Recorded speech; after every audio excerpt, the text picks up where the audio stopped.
All right, everybody, welcome back to AIMBOT. So tonight, really interesting episode.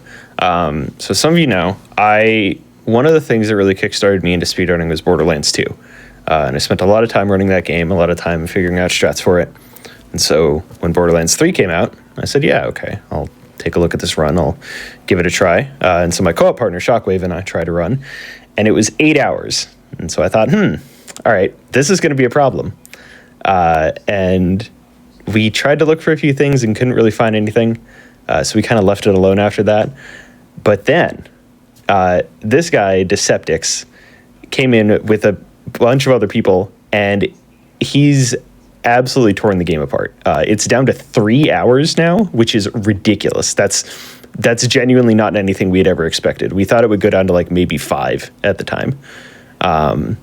But he's one of the people who's been strat hunting for this game for so long that he, cut 5 whole hours off of the starting time.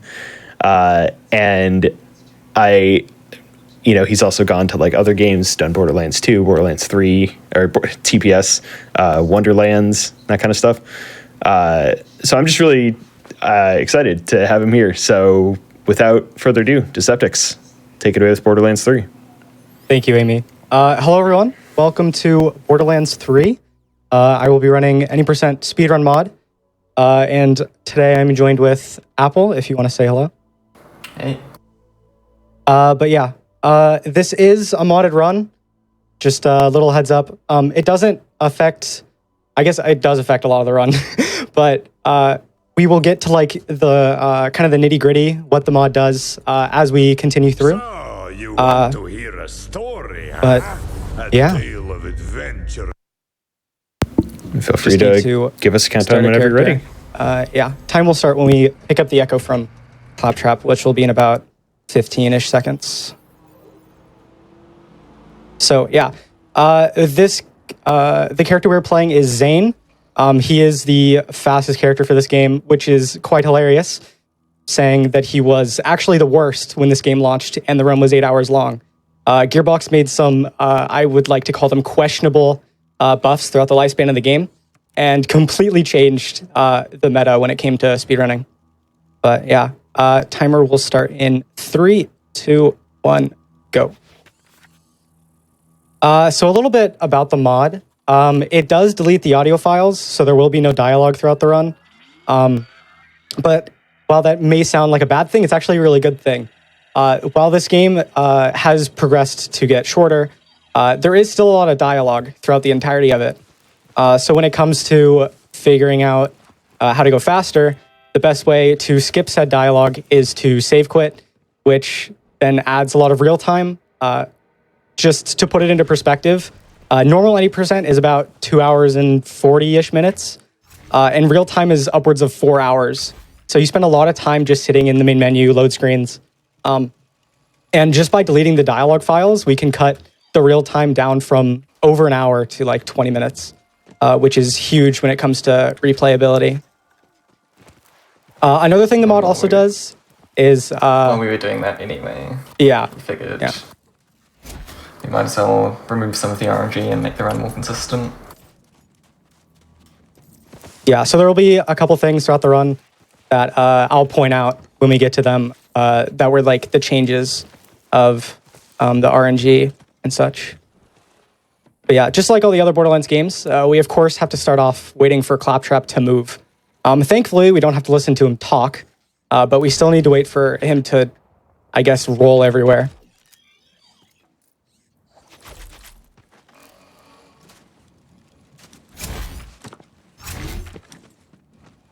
So yeah, when it comes to deleting the dialogue, one of the big areas that it actually saves time is right here.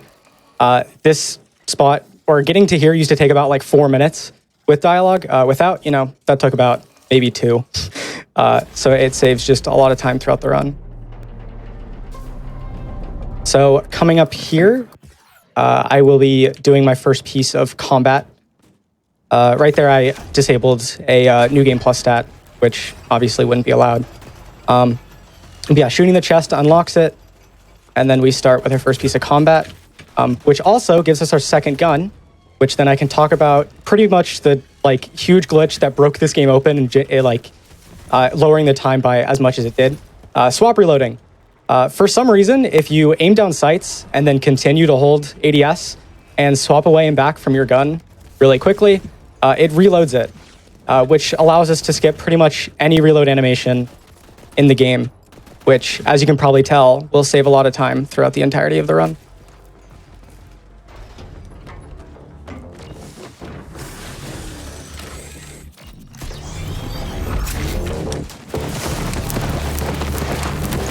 So coming up here, we have our first boss fight. It's not too difficult, it's pretty easy.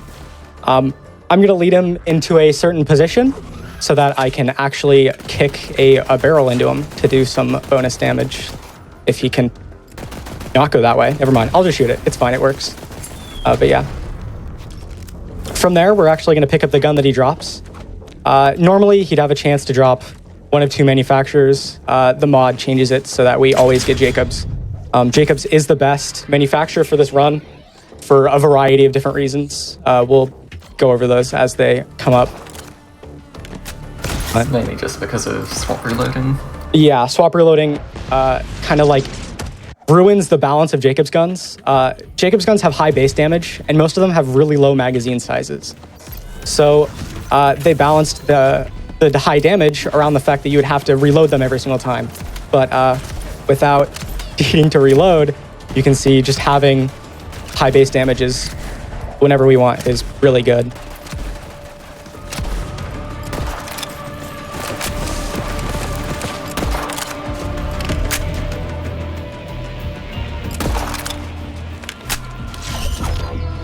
So unfortunately, that's kind of like the end of this map. The rest of it is really just like waiting for Lilith to move. At least she sprints. You know, that's a good thing. At least she does sprint. But we do need to wait for her. This would be where we'd have a bunch of dialogue, but... Yeah. Normally, we'd be getting a lot of story information here.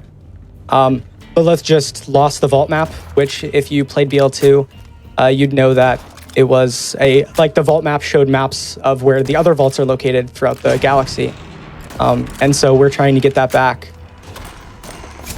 to then roam the galaxy, hunting all these different vaults. So another thing this mod does is any of the video calls or video cutscenes in this run are instantly skipped. They're unencrypted MP4 files, so we can easily just edit them to not have to sit through them, because it's kind of awkward watching someone's lips move without the dialogue actually happening.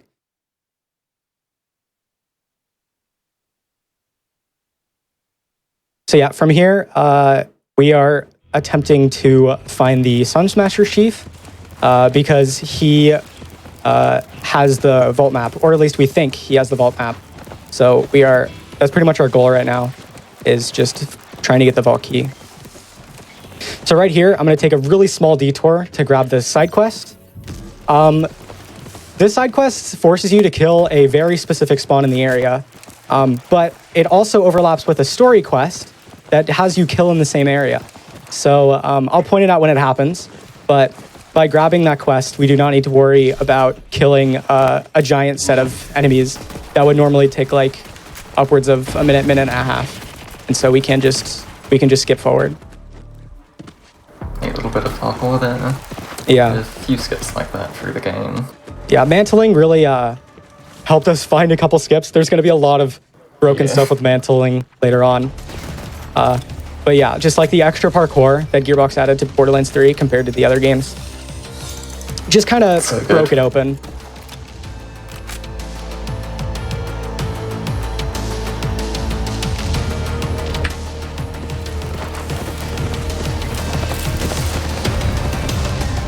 So from here, hopefully the enemies are still somewhat aggro on me so that I can get some XP. They are, that's good. So right here, I just leveled up, which gives us our first skill point. And right now we're gonna spec that into Cold Bore. Now you heard me talk about swap reloading and it being like really huge to balance out the Jacobs damage. You know, we just kind of reload instantly. Cold Bore, one of Zane's skills, First of all, it gives us more swap speed, so we can swap weapons faster and reload faster. But it also gives us bonus cryo damage every time we swap. So we're already swapping every single shot just to reload our gun. So having the bonus damage is kind of just extra, just like icing on the cake. It's up to 500%, so yeah. you deal 6 times as much damage. It gets really, really busted. That was actually one of the buffs that Gearbox made a while back. When the game first released with max points into that skill, you only gained like 50% cryo damage, and it wasn't very powerful at endgame. And so they decided to buff it by a measly like 100+% and make it a 200% bonus with 5 points in the skill. So the more we level up... Sorry? I should point out here we were just waiting on Vaughn to run up to Lilith. Even though we skipped dialogue, you still need to wait on animations. Menus. Alright, so once we talk to Lilith, that turns in the quests. So that quest normally gives you nothing, but from the mod, we get a Vanquisher, which when you hold it, gives you bonus 20% slide speed, which is really, really good for early game, because we don't have many ways of getting movement speed at the moment. So 20% is actually a huge bonus. And it just helps kind of speed up the really slow and honestly kind of boring early game. Without speedrun mod, you just had to hope you get this as a random drop. Yeah. It was really annoying. You can get it this early. It's one of those things I was like, it was an instant run killer if you didn't have one of these after about 20 minutes. And getting one wasn't very easy. So some neat little parkour to get over here faster.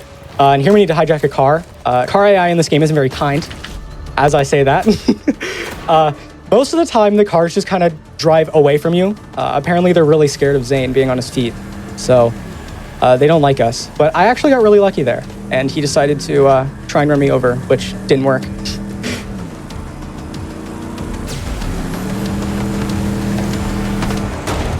So from here, we get to scan the car in the catch ride.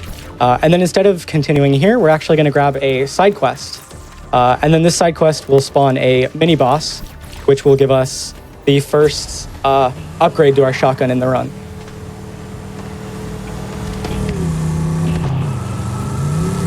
So right now we're still just using the white shotgun shiv drop test.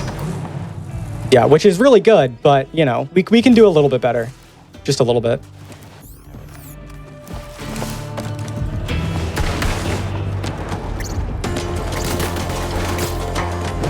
So yeah, not only will this give us our next upgrade, it'll also give us some XP.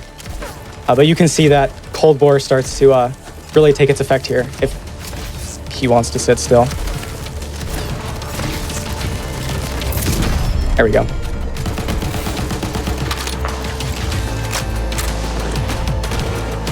So the gun that he just dropped is called the TK's Wave. Now, did I miss the... What? Okay, weird. But the gun he just dropped was the TK's Wave. Now, this was also another one of the questionable buffs that Gearbox made throughout the lifespan of the game. It's kind of hard to balance things when a max difficulty multiplies enemy health by 102%. Or sorry, just by 102. Not by a percent, like 102 times enemy health. So one of the issues with TKs is it wasn't doing enough damage. So they gave it a very small 300% buff to try and make it useful at endgame. Obviously, that buff is still present in new game runs, so we take advantage of that. And it easily just takes out pretty much anything that we face early game. And Dump Truck there does normally drop the TK's Wave. And normally you need to use an event which guarantees drops, but... So it's no different, really. Yeah.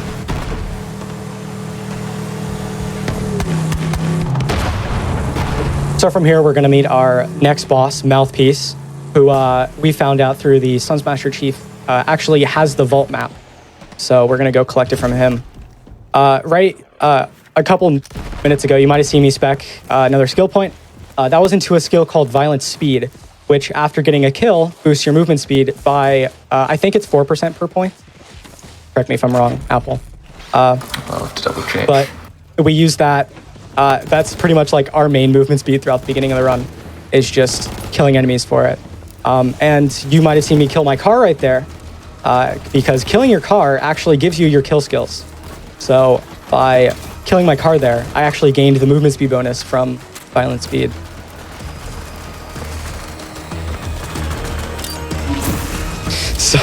So Zane is the only character in the game that can have 2 different action skills. One of them that we use is his clone, which you can warp to it, back from it. It also just does damage. But whenever you try and place clone, it'll try and place it on the same Y level, or I guess the floor that has the closest Y level to you. And right there, if we jump and look up in a certain spot, it'll actually place clone above us in a spot that we're not supposed to be yet. And so we can use that to skip into the mouthpiece fight before we are supposed to. We'll just go in the back entrance instead. Yep. The front entrance is slow, so the back entrance is what we use. But yeah, once we kill mouthpiece, we grab the vault map. Really, really easy fight. The TK's wave helps a lot with it.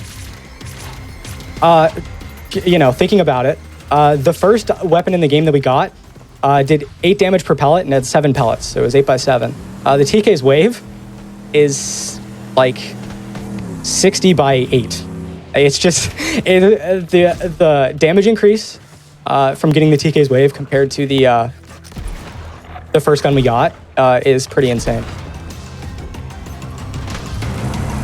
So right here, Game, might as well get some extra XP by killing this rack. While this mod does delete the dialogue, we couldn't find a way to speed up the holograms that happen in Worlds. So unfortunately, we do have to sit through their animation, but that gives us perfect time to kill a mini boss for some extra XP.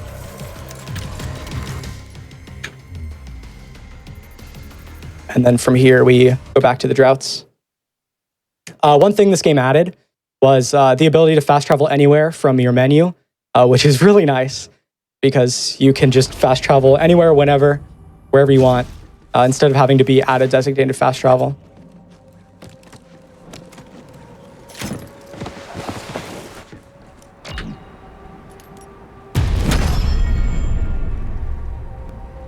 I love low poly. Yeah, so right now in the story, we're giving the vault map to Lilith so she can charge it, but we find out it's broken. So we actually need to bring it over to Tannis, which is one of the returning characters from the previous Borderlands games, so that she can charge it. You might notice that I'm entering shops every now and then.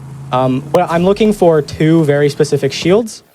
I need a shield with a Vagabond augment on it, which when the shield is full will give me 10% movement speed, which will help a lot when it comes to early game movement. And then I need a shield with Fleet, which is 10% movement speed while your shield is empty, which is really nice for late game. And we'll talk about why that is when we get there.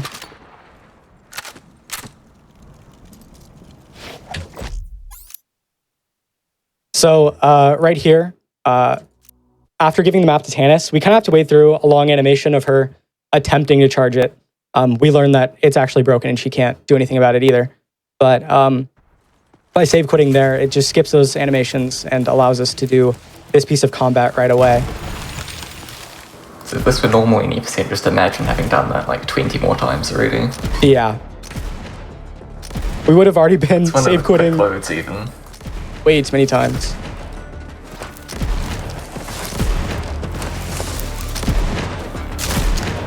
So one of the downsides about the TK's wave, even though it has really high base damage, is that the projectiles don't travel very fast. So it is very difficult to actually do the combat throughout like the first couple levels. But to get right up in their face. Yeah, the best way to do it is really just give the enemies hugs with bullets.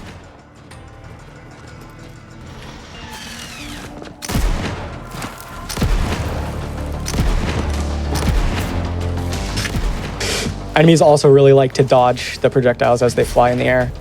So that also adds another level of difficulty.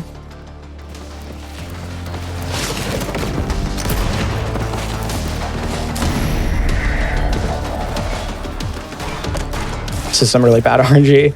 Yeah. I got some really bad spawns. They've been back and forth instead of kind of like all over here, all over there.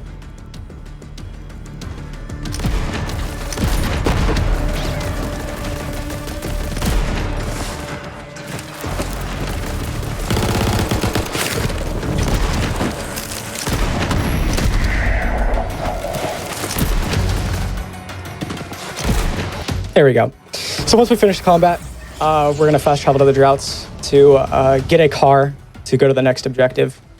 We do need to wait a little bit here for Tannis and Lilith to, talk, kind of, not really.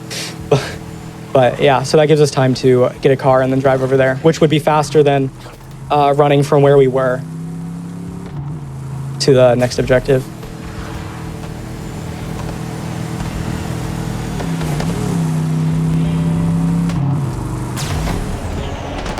So when we hit this trigger, we're gonna fast travel to the highway, and then we need to get enough fuel to be able to fuel the spaceship. So the best way to do it, the Borderlands way, is by running over enemies.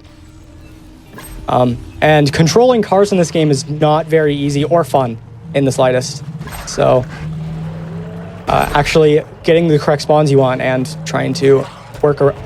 I just drove straight over that enemy, all right? But trying to actually hit them is its own piece of difficulty.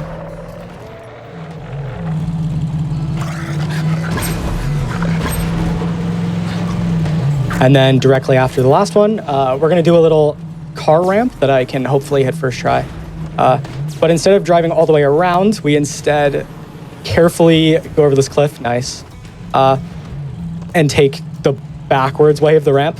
For some reason, you can only go one way for that, or you're supposed to only go one way, but you can climb the rocks in a specific way to get up.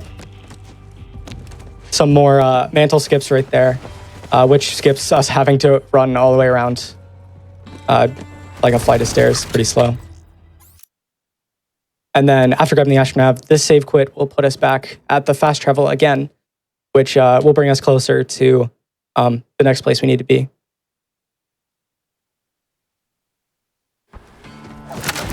It's one of the other nice changes in Borderlands 3, although you won't see it much in this run. You just spawn at the last new you visited instead of at the beginning of the map. So it would let us save quit in a lot more places if this run needed to, which it doesn't really.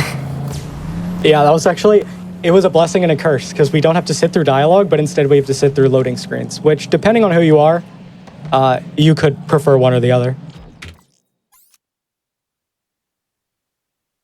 But yeah, right there, I actually drive past the place I need to park at to hit the save in front of me, so that instead of having to wait to get out of the car and then hit the save, I can just save quit right as I park it.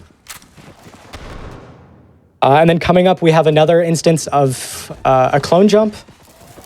So again, instead of having to run all the way around, go up a really, really slow elevator, instead, if we stand in a very specific spot, and then, if I can get this, jump in place clone, it places it way up there, and then we could warp up and skip the really long elevator.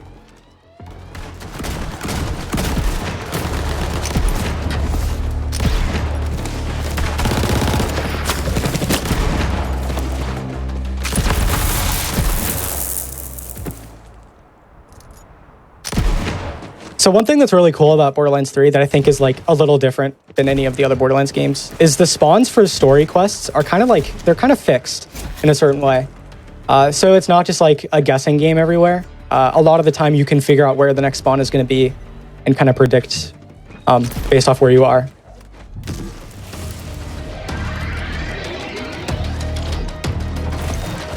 So after reviving Lilith, we're going to place clone there again, talk to Ellie, and then warp back. And then I'm going to go for a mantle that only saves a second, but if I can hit it, it looks really cool. There we go. Yeah, it's just some weird parkour that we can do in certain spots. And then off to Sanctuary, which used to be Loading Screen City. A lot of this area is dialogue. It's like 10 minutes RTA, wasn't it? Yeah. Any percent was a lot of save quitting. Thankfully, we do still save quit a couple times, but a lot of them have been cut out. So we don't have to sit here for as long.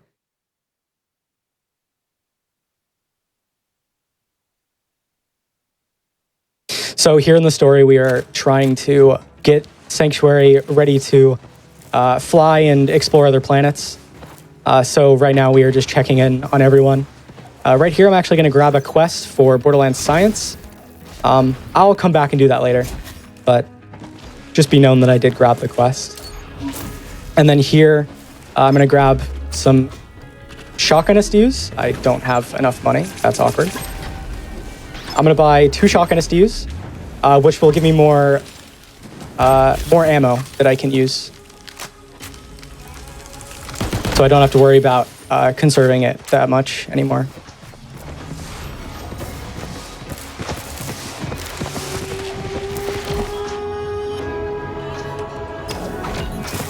So even though there is no dialogue in this area, Ellie unfortunately moves very slow, and there's actually a lot of animations tied to some of the things we do involving Ellie. So we do still have to save quit in a couple spots. Normally we run with an in-game timer, so anytime we're in the main menu or a loading screen, it wouldn't add to the overall time. So there's actually a lot of save quits that we do that normally wouldn't say real time, because unfortunately the load screens in this game are very, very long. But they do save time if we were just worrying about in-game.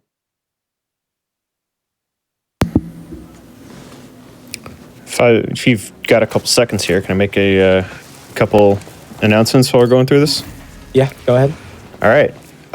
So just real quick, Frame Fatales is having its next all-women speedrunning event in late August.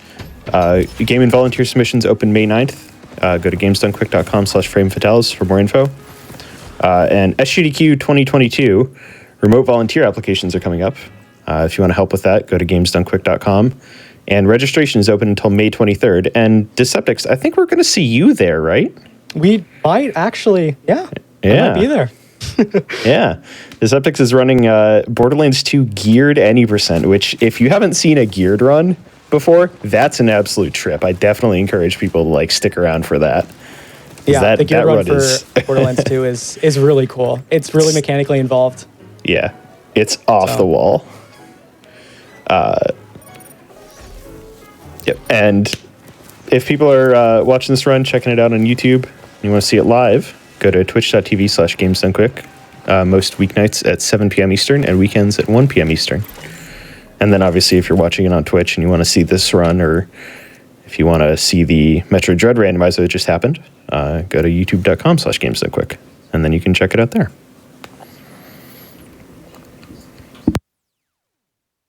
All right, so we just got the entropy accelerator from Earl, which is the whole reason why we had to meet Moxie. We had to meet Moxie to get Iridium to buy something from Earl, but we never actually buy anything from Earl, so we kind of just did like a huge detour for no reason. But right here, I'm actually going to leave Clone near Tannis's living quarters, I'll call it, so that after we return to the bridge and then navigate to the next planet we're going to go to, I can clone warp back and start Borderlands Science. Now, this was something they implemented like midway through Borderlands 3's life cycle to kind of like help out science in the real world. However, when they added it, for an incentive for players to do it, by doing Borderlands Science, you earn citizen tokens, and you can use these to buy certain player upgrades, like bonus loot, faster move speed. But the one we're looking out for is bonus experience, because we play kind of under-leveled, I'd say, throughout the entirety of it. So we're doing the tutorial segment twice, which will give us exactly enough credits to buy the XP booster. So as it turns out, the tutorial just gets you the most points quicker than anything else. Yep. The other ones you also have to solve. The tutorial's the same every time. Yeah. So not only does it give you the most credits, it's also the easiest to do. so that helps. So yeah, after I finish this for the second time, I will buy a XP booster, which again will give us 25% bonus XP for 2 hours, which I think lasts for almost the rest of the run, if I'm not mistaken. It's 2 hours of in-game time, so Yeah. any save quits or whatever won't count. So another thing that doing Borderlands Science gave us, normally the quest gives you nothing, but for the mod, we gave it the Hellwalker, which is a kind of a Easter egg to the Doom Eternal, or just the Doom series super shotgun. You normally, again, would have to get it early game when you got the Vanquisher, and that was a huge reset point in early game runs, so having it guaranteed is very nice. And the reason why we want it is because, again, Gearbox made another questionable decision when it came to buffing a gun that wasn't working at endgame. They saw it was underperforming and gave it a measly 500% buff to its damage. You can see the pattern here. Everything we use, Gearbox just decided to move the slider by way too much. The TK's was about 50 damage, the Walker here is 74 by 10. Yeah, it's a little bit of an increase. Just a small increase. And again, the Hellwalker is actually buffed around the fact that you have to reload at every shot, even though the reload speed is super... it reloads really fast. The swap reloading does it even faster and gives us bonus damage applied to it. So they kind of buffed everything throughout the life cycle of this game and completely changed the 90% run.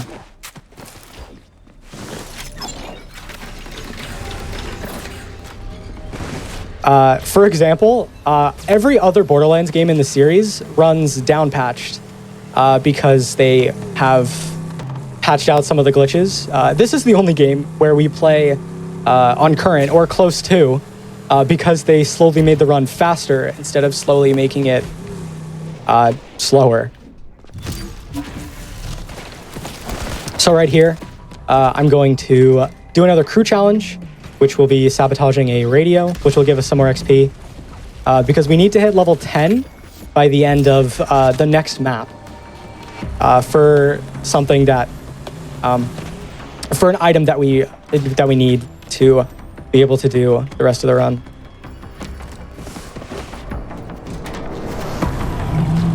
And then here I'm doing another crew challenge, hijack vehicles. There's different crew challenges throughout the game that are kind of based off of like what character you're doing them for. Like Hammerlock, you go hunt some animals so he can hang them up, I guess. For Ellie, you hijack cars, and for Zero, you hijack like most wanted people. But yeah, these crew challenges give XP, which can it first of all lowers the amount of XP farming we need to do to 0, and they're just along the way, so it makes it a lot better.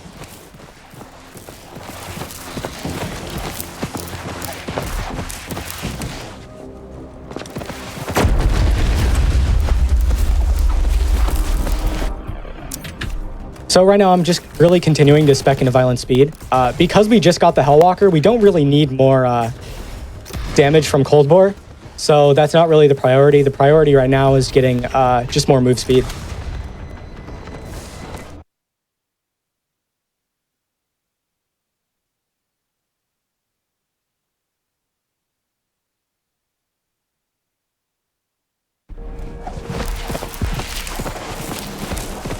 So you're supposed to kill these enemies out front, but they don't actually matter, and they're not really required.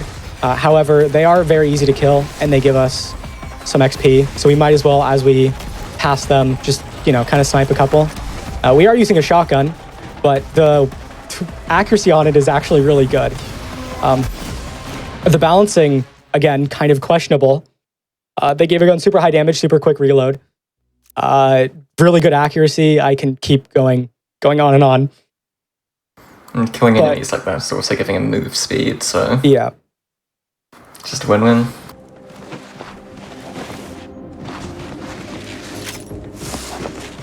So right here, we have to do another save quit because unfortunately, that is a hologram that we're skipping. And again, the only way to skip the holograms is by save quitting.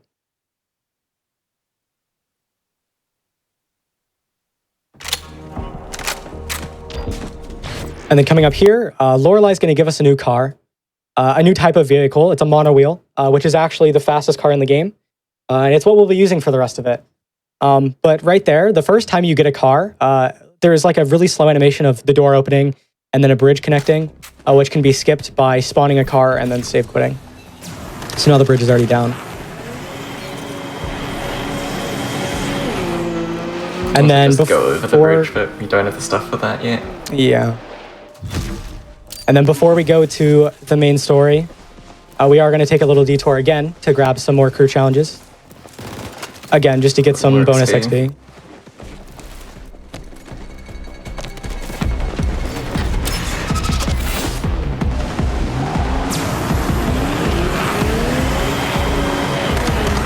Clone pretty much from this point onward just becomes like a utility, just to skip some animations.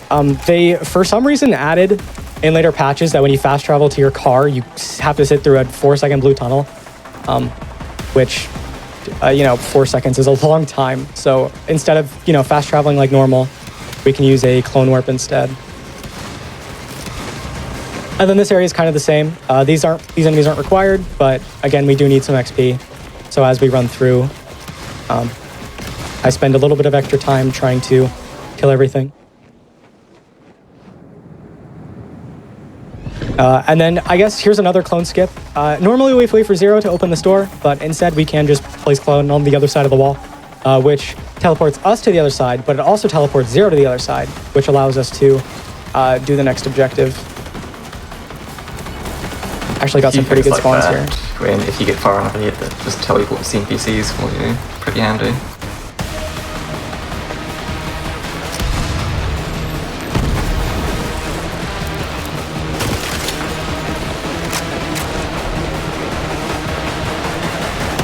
Here's a nice little piece of parkour, if I can stand on it.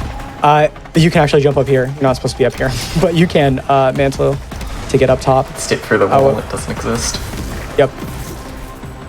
I'm also going to place clone up here because if I get unlucky and they spawn up top, which they didn't, if they spawn up there, it's actually really difficult to, first of all, figure out a position to shoot them from, and then just like get up to them. Thankfully, they didn't spawn up there. Random, so. Yeah. Like again, the spawns are like somewhat predetermined, but there is a little bit of RNG when it comes to it. So right there, we just gave Zero a hollow upgrade, which will upgrade his sword so he can cut through the shields that Malone have set up throughout the city.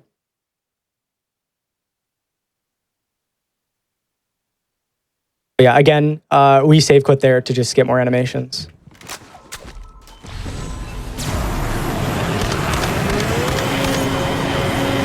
I should be good on XP here.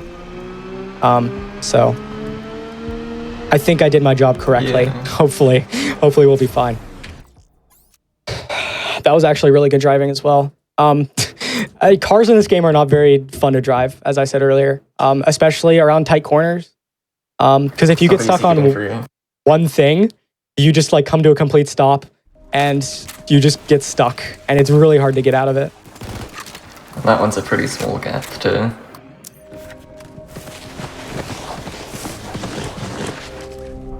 So yeah, here's Gigamind, our next boss. The Hellwalker will take good care of him.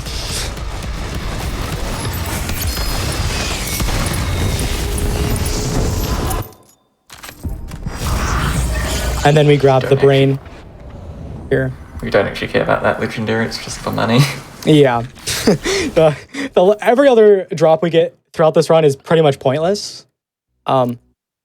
Because, we really have the damage that we need. We don't need anything new. We do need one more drop that we'll be getting very soon. So from here, we're actually going to take another detour and go back to Pandora. As I said earlier, we need to be level 10 at the end of this quest. So hopefully I did my job correctly. And after this blue tunnel, I will be level 10. Okay, we're good. So from here, we are going to go kill Scrack again, because now that we're level 10, Scrack can drop a class mod called the Infiltrator. Now the special effect of the Infiltrator is that it depletes your shield whenever you use an action skill. But the main reason why we want this is because the class mod can boost a skill called Supersonic Man. And Supersonic Man gives us movement speed while our action skills are active, which is really, really nice. Just, more bonus movement speed. And there's some really cool stuff tied to that, which we'll get to in just a bit.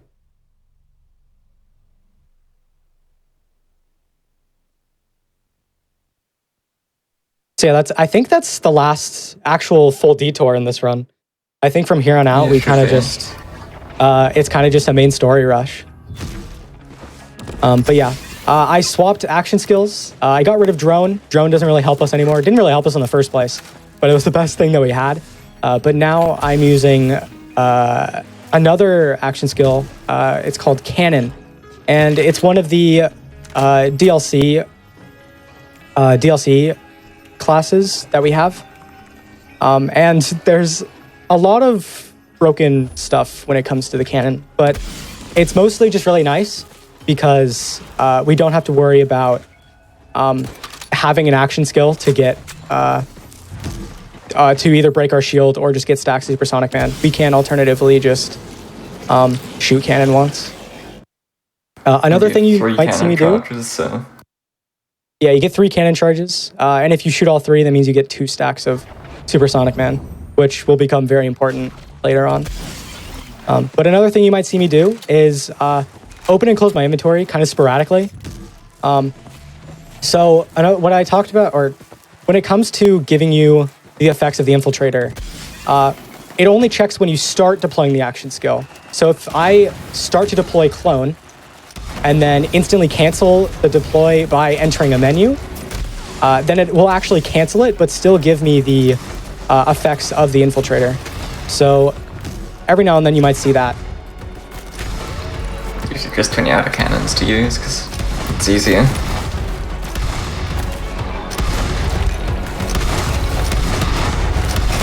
Dogs.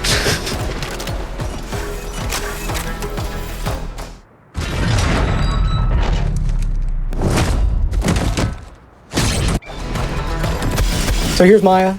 She moves horrendously slow, but so while we're waiting for her to move a little bit, I'm gonna go grab a Typhon log, which if you grab, there's 3 in most maps. I think almost every single map.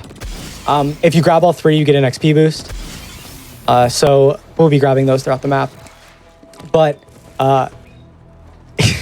in kind of effect of Maya being slow, we don't like waiting for her. So instead of doing this combat here, we're actually going to be doing a really cool parkour out of bounds to get around a large invisible wall right there, to get on the other side of this wall early. And one of the interesting things about this side, the main quest here, is that there's no objective to kill enemies. However, the objective is to follow Maya. Of course, Maya would normally get stuck on every single enemy that she would find over there, but because we are nowhere near them, she's going to try and follow where we are. And so what I do right there is I stand in a certain spot, which allows Maya to run to the very end. She'll hit a trigger, which will trigger the end of the fight and allow us to ring the bell instantly, instead of having to do all that combat, wait for her to move again, ring the bell, wait for the door to open. We can instead just kind of do it backwards. Luckily, there's a hole in the wall, so you can't actually ring the bell. Yeah, and then from here, we do need to save quit to push Maya forward, because shockingly, we aren't supposed to be where we are, and Maya is way further back than where we need her to be.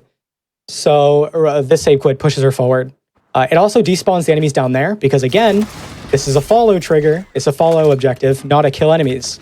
So while we're waiting, we're going to do another really cool out of bounds to get around another wall that we would normally have to wait for Maya to get to if the game will give me another jump. There we go. Which puts us in a good spot to kill Chupacabra for some XP. And then grab a side quest, which we'll end up doing. I guess I lied when I said there's no more detours. There's a small one. But yeah, once we get the objective checkmark for her,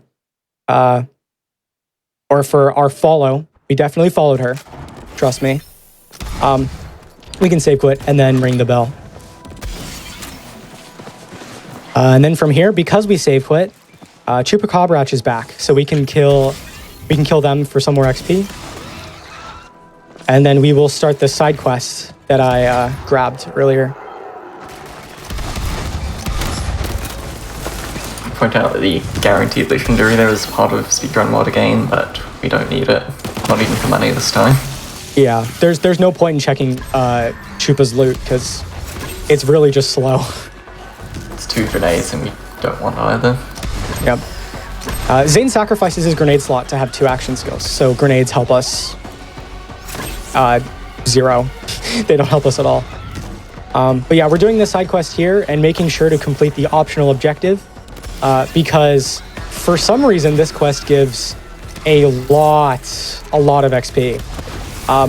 We're pretty much going to get like almost a full level just by doing this one side quest. So it's like a little time sink to get a serious XP boost.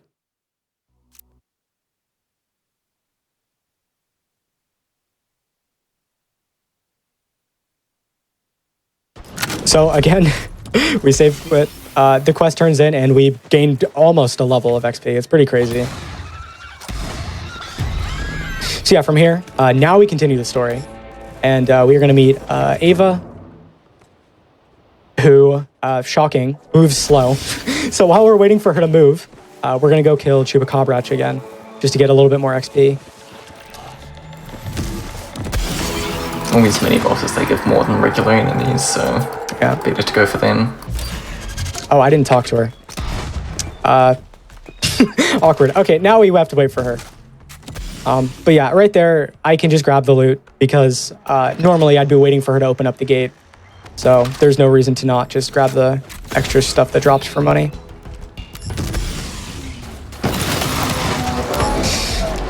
And from here on out, you'll pretty much just see like the true potential of the Hellwalker and why it's just so busted and broken. We pretty much one-shot like every normal enemy that we come across from this point onward.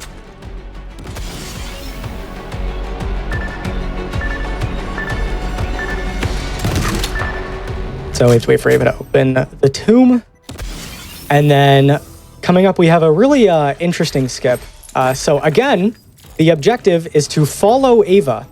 Now, normally if you go around there, you'd hit the spawn trigger for the enemies. However, if we run around them, around the spawn trigger, Ava will follow us, start opening the tomb early, and then we can trigger the spawns to get some more XP.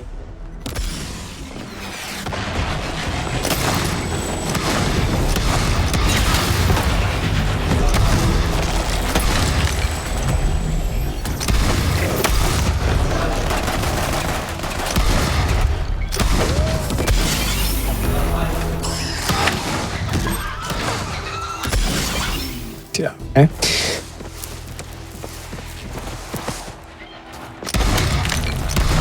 And then from here, once we actually grab the iridium, we can save quit, which again despawns everything in the area, which makes Ava instantly move instead of us having to kill the enemies, hope she doesn't break, because sometimes if you don't save quit there, she stops moving for some reason. But now we're going to hit her move trigger against the rocks, and then we're going to do another clone jump. Where we parkour around. I died. Okay.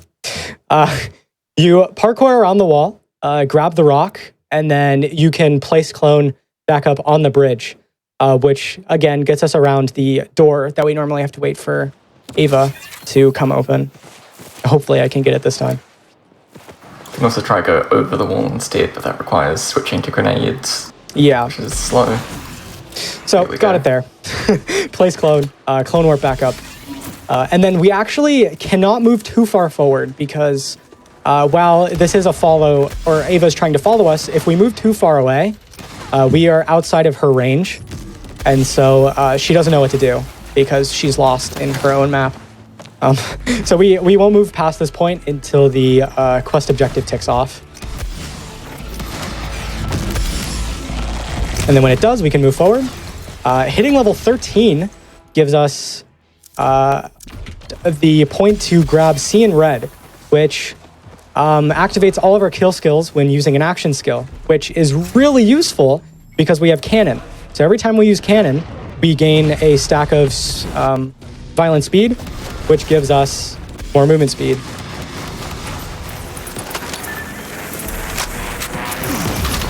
So not only do we have movement speed from violent speed at all times, we have it from our fleet shield, which is broken almost all the time, and then we also get it from Supersonic Man.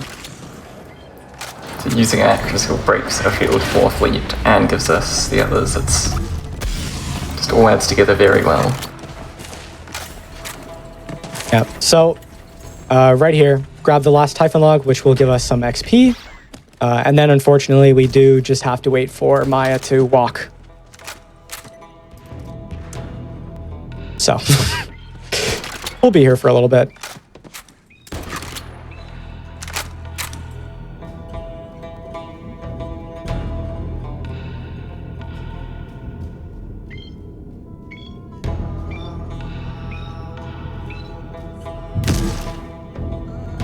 So yeah, our point in coming to Athenas was to get a Vault Key fragment.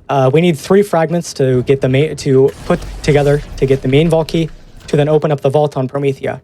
So we came here to get that fragment. So when I grab it, I can fast travel to Sanctuary to progress the story.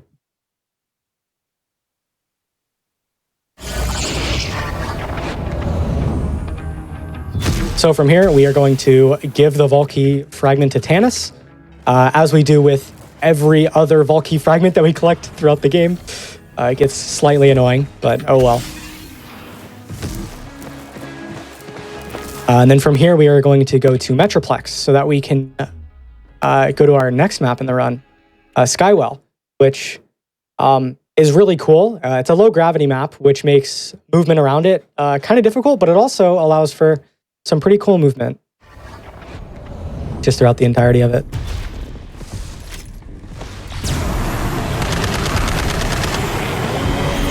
So yeah, now that we have C in red, we will start to move a lot faster. Because we instantly get Violent Speed, Supersonic Man, and Fleet just by using Cannon. So you can tell it gets kind of crazy. You can pretty much see the difference.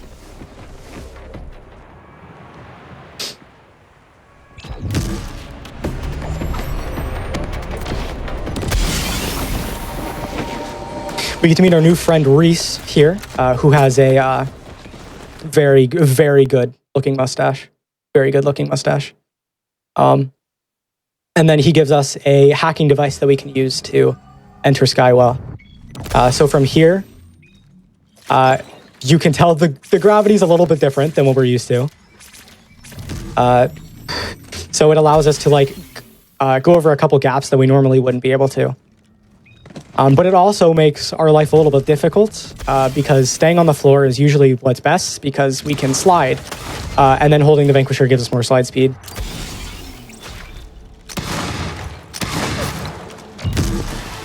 So from here on out, this is when the combat gets really cool. Because we're moving so fast, we can kind of swap where we are. So right here, I'm placing Clone after killing those enemies. These spawns are pretty set. So they're the same every time. So I can just use Clone to get back and forth. Unfortunately, Clone warped back for some reason. But yeah, so now we're back here, killing off the last couple spawns, which this guy's sitting up here hiding. Swap with Clone, but sometimes he just gives up and comes back. Yeah, Clone is weird. Specific geometry in the world that does it more often than others, but you can't really always avoid it. So right here, I'm going to save quit. When this game first released, there's normally 2 wave fights that you have to sit through here. If you save quit any time between the you placing the Viper drive in the first one starting, then you actually hard locked.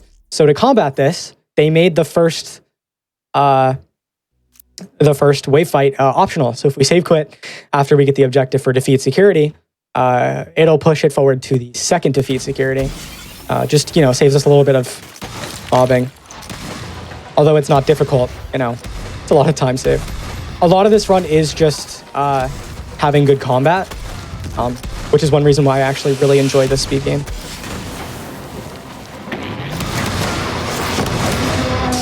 Okay, please don't explode in my face. All right.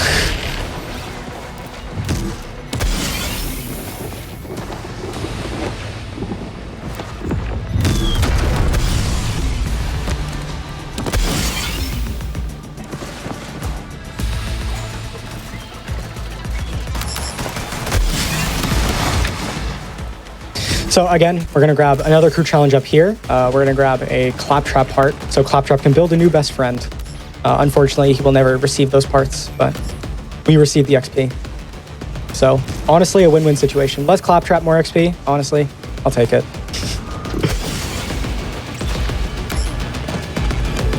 So another thing you'll see is that sometimes when I place clone, it won't actually place because if you are nowhere near a platform or in a spot that you're not supposed to place clone, the game just won't allow you to do it. But again, it will give us, it'll proc C in red to give us more move speed. It'll proc the Infiltrator special effect to give us, or to deplete our shield. So we'll use that a couple places, not many, but in the few places that we can, we will.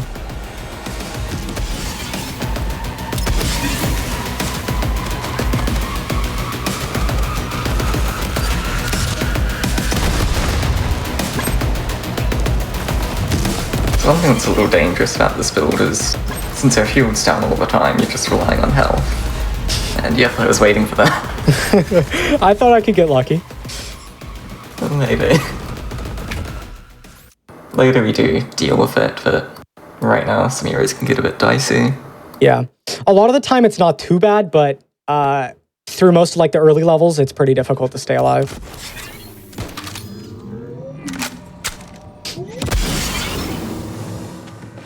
So again, we're going to do another crew challenge, get some more XP. Right here. Mini boss, kind of like Chupa. Not required, but does give a significant amount of XP. I used to actually use the gun Jackie dropped there, but that walker's just too good, we don't need it anymore. Oh, everyone is... Oh, no, it's because you're alive.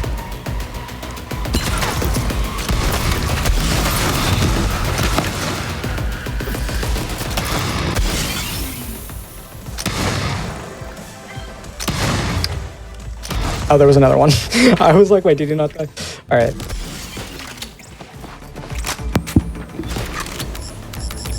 So while we're going through this, I got a couple questions from chat if you're up for it. Yeah, go ahead. People are asking, how does the shotgun not become underleveled? Is it still one-shotting? Because of the fact they buffed it by 500%, this gun will deal more damage than most guns will on level. So the gun that Jockey dropped, that we skipped, is level 17. Okay, so it's 10 levels above the Hellwalker, and still does more damage comparatively. So this gun is 74 by 10. If we got the gun that Jackie dropped, it would be 52 by 10. So kind of just one of those things where they might have turned the dial a little bit too far when it came to buffing the Hellwalker. Yeah, a nice normal buff. Yeah. Still have all the other stuff, like Cold War. Oh yeah, Cold Bore. Yeah, Cold Bore boosts our overall damage output. It triples our overall damage output. So that helps a lot.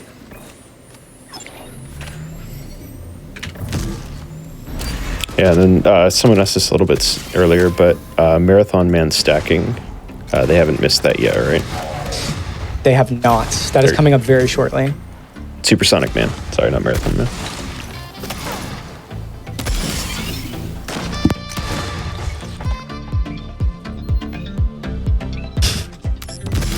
To listen to some smooth jazz as we tear apart the Malawan enforcements.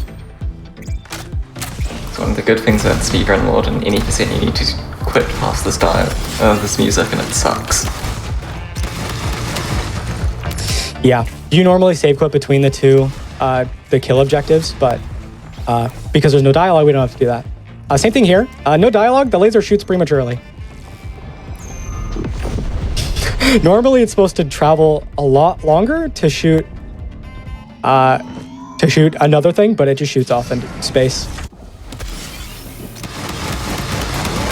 Level 7 shotgun, by the way. Level 7. Level 7 against level 16 boss. You know, it's pretty balanced. But yeah, once we grab the second Valky fragment, we fast travel back to Sanctuary 2. Again, give Tannis the Valky fragment.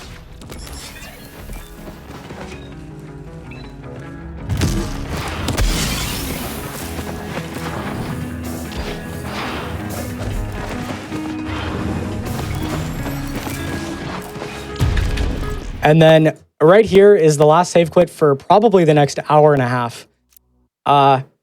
Apple, you can go ahead and explain what I'm about to do. So, like we mentioned earlier, the Infiltrator has got Supersonic Man on it, it's one of the skills.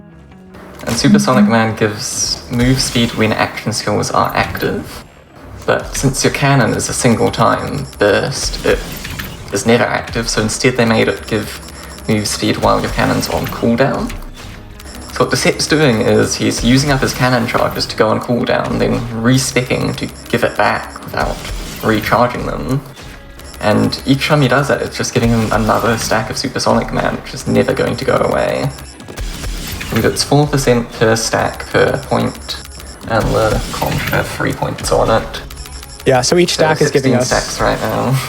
a 12% movement speed bonus.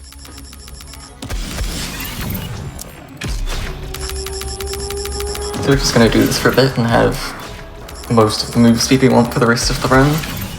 Yeah, this comes at a perfect time because we have to wait for a hologram to play out anyway. So while we're waiting, we can spend this time getting some stacks. It does cost money respecking like this too, so we can't do it right at the beginning of the game.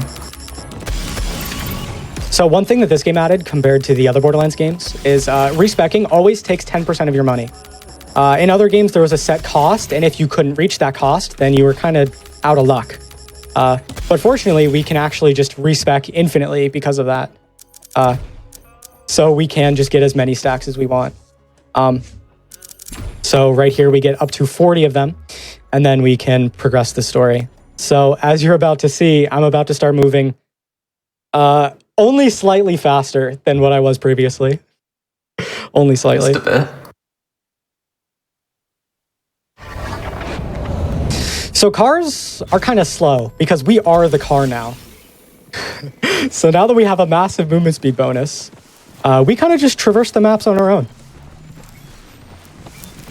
We should point out that the move speed buff is only to your max move speed, it doesn't actually change acceleration.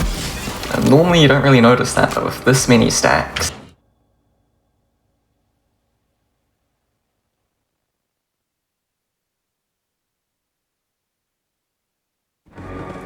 Yeah, so one of the side effects of not being able to save quit anymore is that we do have to travel out a couple of extra times. So instead of save quitting, we'll just travel to a different map, travel back, which accomplishes the same thing.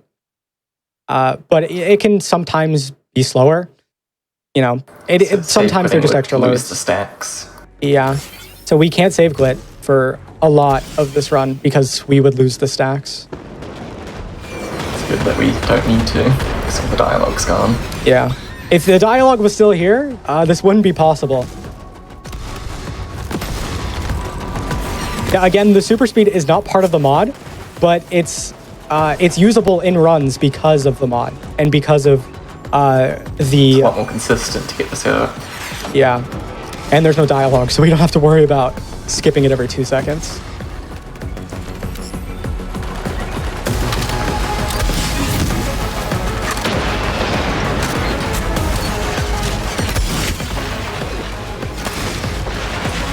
So again, some more kind of normal spawns. We don't actually need to kill everyone out front. It does tell us to hold off Maliwan forces, but it's not everyone out here. It's only a few specific spawns that you'll see me clearing out. I haven't mentioned it yet, but Jacob's guns have the special effect of they ricochet when you critical. And that can really come in handy in stuff like this. Only having to hit one enemy and then it's just somehow killing 4 more is pretty cool. So right here, I'm attempting to set up my XP in a very specific location because I want to level up just before the Katagawa fight. Now, whenever you level up in this game, you gain a bonus 100% damage. So even though our gun is doing a lot of damage one-shotting these, as we call them, trash mobs, when it comes to bossing, it's a little bit different. More specifically, Katagawa Jr., because he's not a very fun fight. Not a very fun fight. He deploys clones. You can't really tell which one is which unless you shoot them. He teleports around the map everywhere. So having level up bonus for this fight can hopefully instantly finish it instead of having to sit through him and his shenanigans.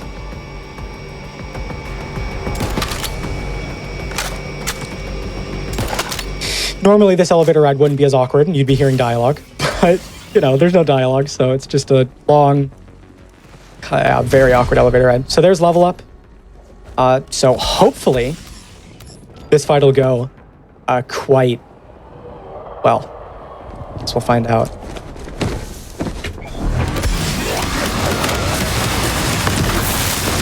Almost. Oh, he's here? All right, cool. Nice. That was a really good fight.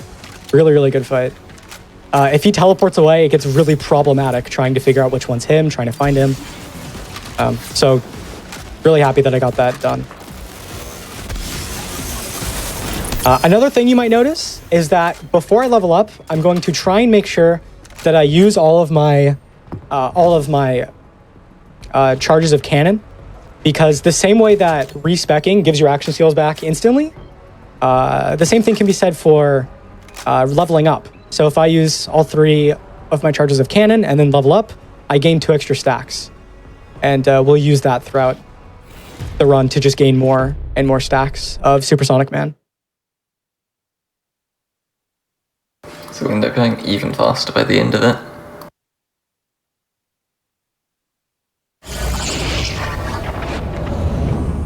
So from here, we are again going to talk to Tannis. There is a pattern forming. Give her the last fragment of the Vault Key so she can build it. She never gives it back to us, but we have it in our back pocket. Don't worry. It's there. We just, for some reason, never get it back. But yeah, you don't have to sit through any of the dialogue there. Once you hit the trigger for going to the bridge, you can travel back to Metroplex to reach the next area. The next map coming up is, or I guess I can say used to be, awful, because it is just a map of car combats. And like I said earlier, driving cars in this game is awful. So fighting cars with cars is even worse. So thankfully, because of the movement speed we have, we don't need to worry about actually the car combat part. We do still need to move a specific car over because Maya needs to break open some doors. But other than that, we can run through the map, we can kill the cars. Makes it a lot easier than what it was.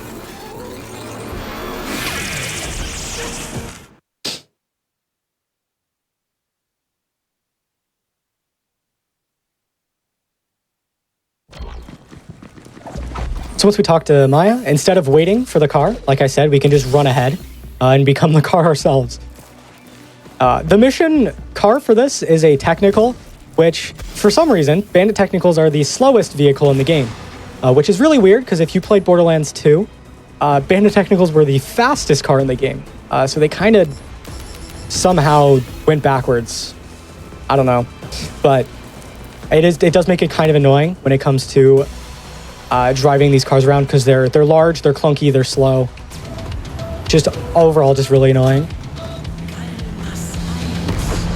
So I'm gonna park the car up here, just early because that's where the car needs to be in a bit.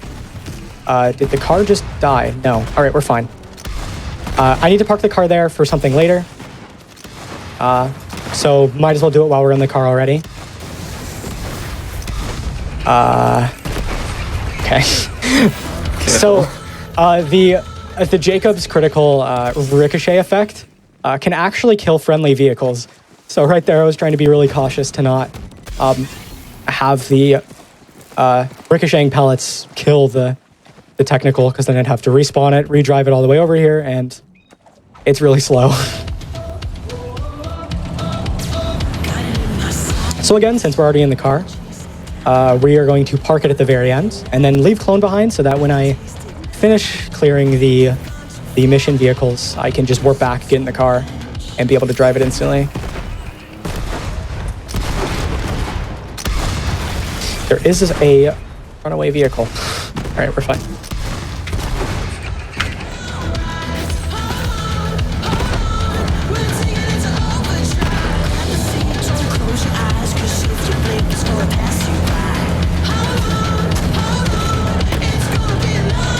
And then for the last time, we can park the car. Thankfully, we do not have to drive that car again. Or we drive a car one more time for about 5 seconds, and that's about it.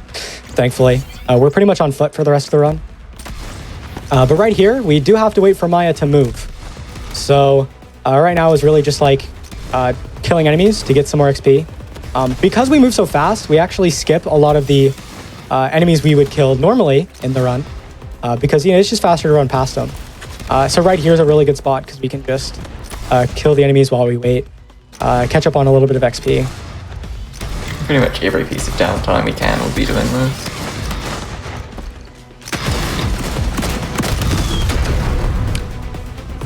Did I have cannon out there? Maybe. I think so. Oh, I did. All right, good. All right, Maya finally caught up, so she broke the door for us, which means we can just run to the end. So some tight maneuvering around corners. All right.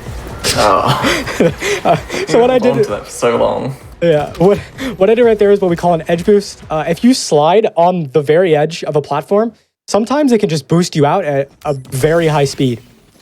So I wasn't actually trying to do that because it's very hard to control, but I guess it's a good place to show it off.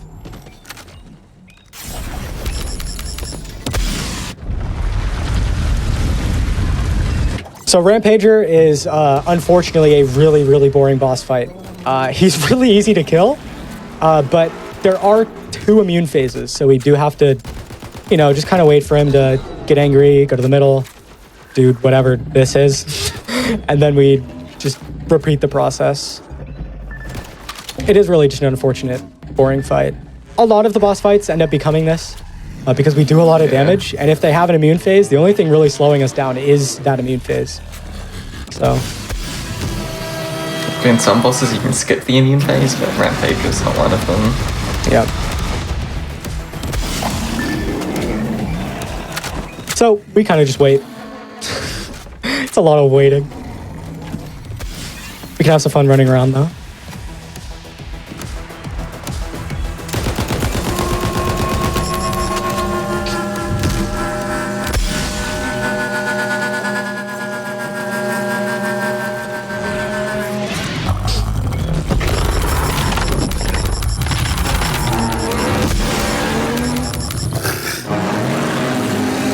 I guess another thing I should mention is when I was respeccing to get Supersonic Man stacks, I actually changed what skills I was specced into. One of them is Violent Momentum, which, as you can see, we're moving very fast. And what Violent Momentum does is it boosts our damage based off a percentage of our move speed. So based on how fast we're moving, we deal more damage, which is really, really good, as you can probably tell, because the faster we move, more damage we get. It really just works together. Kind of crazy how good Zane turned out to be for the run. Movement speed, damage, and then damage based off the movement speed. And don't forget the swapping and cold bore for swapping. Yeah, the cold bore, just a lot This of all synergizes so well. So from here, if I stand in the right spots, I didn't. Wow, okay. But if you stand further away, when the cutscene starts, you can actually skip this animation because she won't do it. Sulking over to someone who I think just turned into a book, maybe. We didn't see it. It didn't Yeah, happen. we didn't see it. Didn't happen. We're just sad for some reason. So, yeah, kind of unfortunate we didn't get to skip the animation, but you know, oh well. So once we return to Sanctuary, it's more sad time, but I don't like sad time, so I'm gonna travel out to skip it because it is very sad and it's also slow. So you know, we just travel anywhere that is in Sanctuary. This works as like a fake save quit again because we can't save quit. It'll lose our stacks that we currently have. So instead of save quitting, we are just traveling out.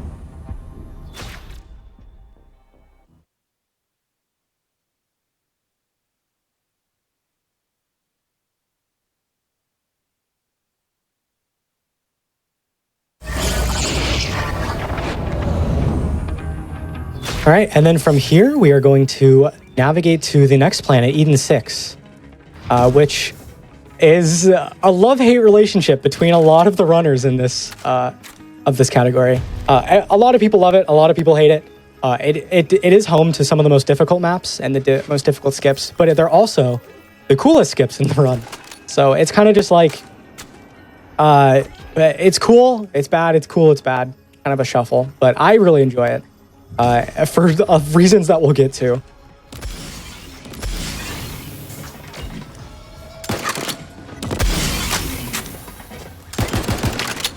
So from here we navigate to Eden 6, so that we can navigate the area.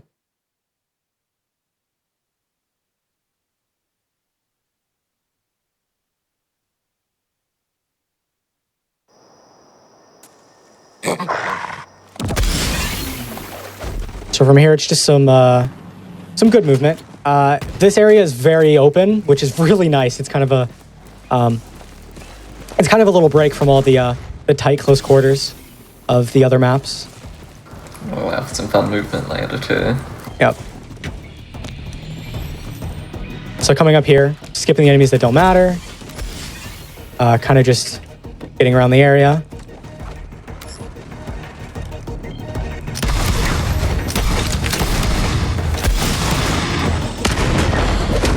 And then from here, we need to go to an opposite side of the map. And what's a faster way of doing it than flying? So from here, for some reason in this game, if you mantle and hold W, you continuously gain acceleration. So a lot of the maps from here on out will have us mantling random areas as we slowly gain acceleration, and then us just flying away. It's really cool. It's really weird why it works, but it leads to some really cool out of bounds.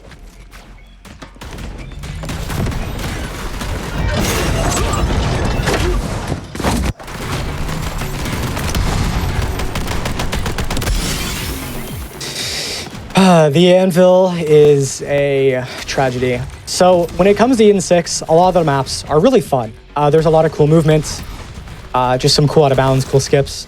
Unfortunately, the anvil has none of them, and it also has an NPC that you need to follow around, which likes to aggro on enemies that you may or may not be fighting, which can really just slow down the map, and it's honestly very annoying. Like, as you can see, he's down below there, and I can't do anything about it. I kind of just have to sit here. So unfortunately, because he's not being very kind, game. Okay. We're gonna fast travel to the start, and then travel out and back, do another fake save quit. Because a lot of the time Brick does not like to be very kind. The only redeeming fact of the anvil is that it has cool combat. That's about it. This map runs horribly, and it is home to Brick. It's one of the best combat areas in the game, yeah.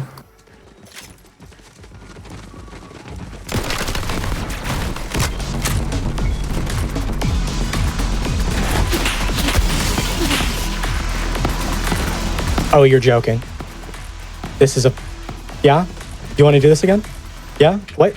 Okay, never mind. It's fine. He decided to for some reason, just let them go. Brick, everybody. That was a good example of Brick just memeing. That was good. Nice. But yeah, we're waiting for him to open doors, and if he gets aggroed on other enemies, he can't open doors. Shockingly. he can't do one thing if he's doing the other. So right here, we run ahead. We need to clear out these enemies, but we can actually do it before the objective shows up, as long as we don't kill everyone, which will not happen. We will not kill everyone before the objective shows up, but we can just start the mobbing. There's a lot of tricks like this throughout the game where as long as you leave one enemy alive, so you can kill them after the objective, you can deal with the rest beforehand. And then from here, we're gonna travel out again because he takes a while to move. Not only does he get locked on other enemies, he moves slow. Just the good combo for speedrunners. Moving slow and getting caught on things you don't want them to. So we do another travel out here, which will put him at the next gate, and he will start opening it instantly.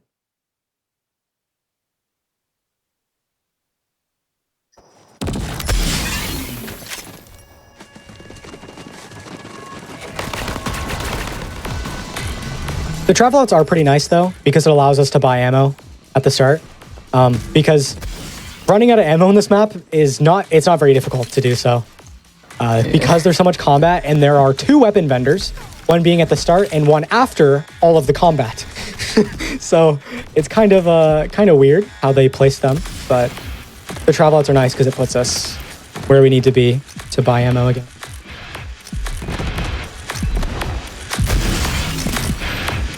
And like right now, you can tell the Hellwalker's starting to fall off. I can still one-shot things quite easily, but I need to actually hit more than a pellet. It's only 10 levels under-leveled. Only 10.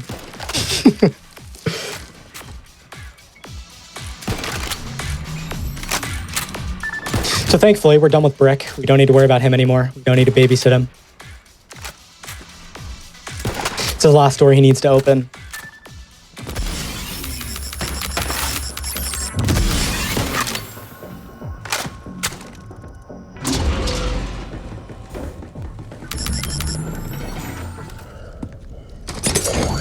So right here we get to meet Tina, and then we need to build a pizza. It's definitely a pizza. Nothing else, only a pizza. So after we talk to her, she's going to come open this door, and then we are off to collect pizza toppings. Again, definitely a pizza, not a bomb.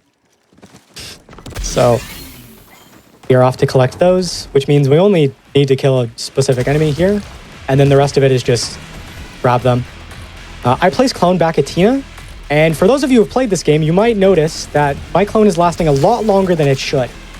Another skill that we spec into is borrowed time, which gives you action skill duration based on how many action skills you have active. Now, of course, because the same way we stack Supersonic Man with leveling up, we can stack borrowed time. So our clone will last a lot longer than it should, which can allow us to just kind of warp through a couple areas a lot faster than normal. And again, while we wait for Tina's animation, it's time to do some more mobbing, get some more XP, have some more fun. And that's by this point he's specced into some skills becoming regen, so we're not constantly low on HP.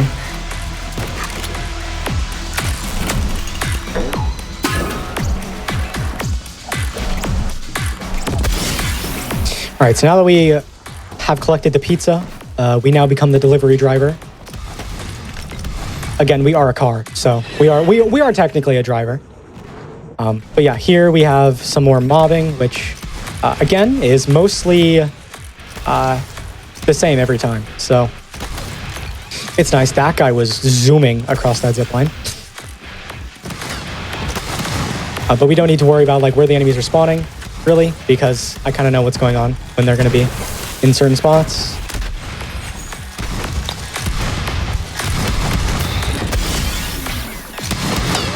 I'm going to pick up some extra stuff. I need $28,000 by the end of this map because we will be purchasing our next upgrade for weaponry.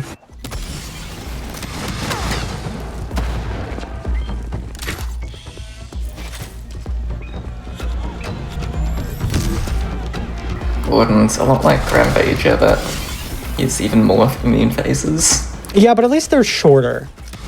You know, Rampager takes a Yeah. while to actually get through the immune phase. Warden kind of gets upset and then stops. Make sure I have all of my cannon out so that when I level up, I get more stacks. I have no money. Okay. We might be in Ew.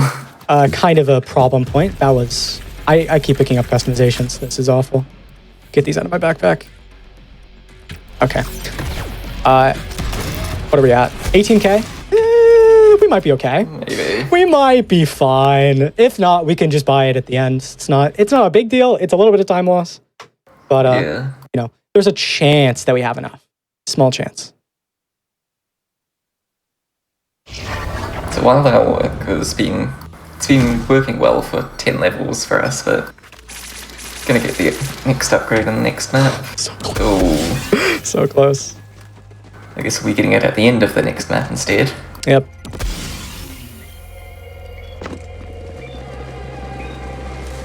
So yeah, again, midway through the life cycle of this game, Gearbox added a weapon vendor that would move every week, have different items every week. And one of them that they added was a vendor in Jacob's Estate, which has another Hellwalker. So it comes at a perfect time when our previous Hellwalker is kind of falling off. And then we can use the new one that we're going to get later, not now, because I don't have the money to play So end game. speedrun mod, we just force it to always be this vendor. You don't need to go back, change your system time to that specific week. Yeah, that was pretty clean. This map is home to some really, really cool mantle jumps. Yeah. A lot of cool mantle momentum jumps. One of them coming up.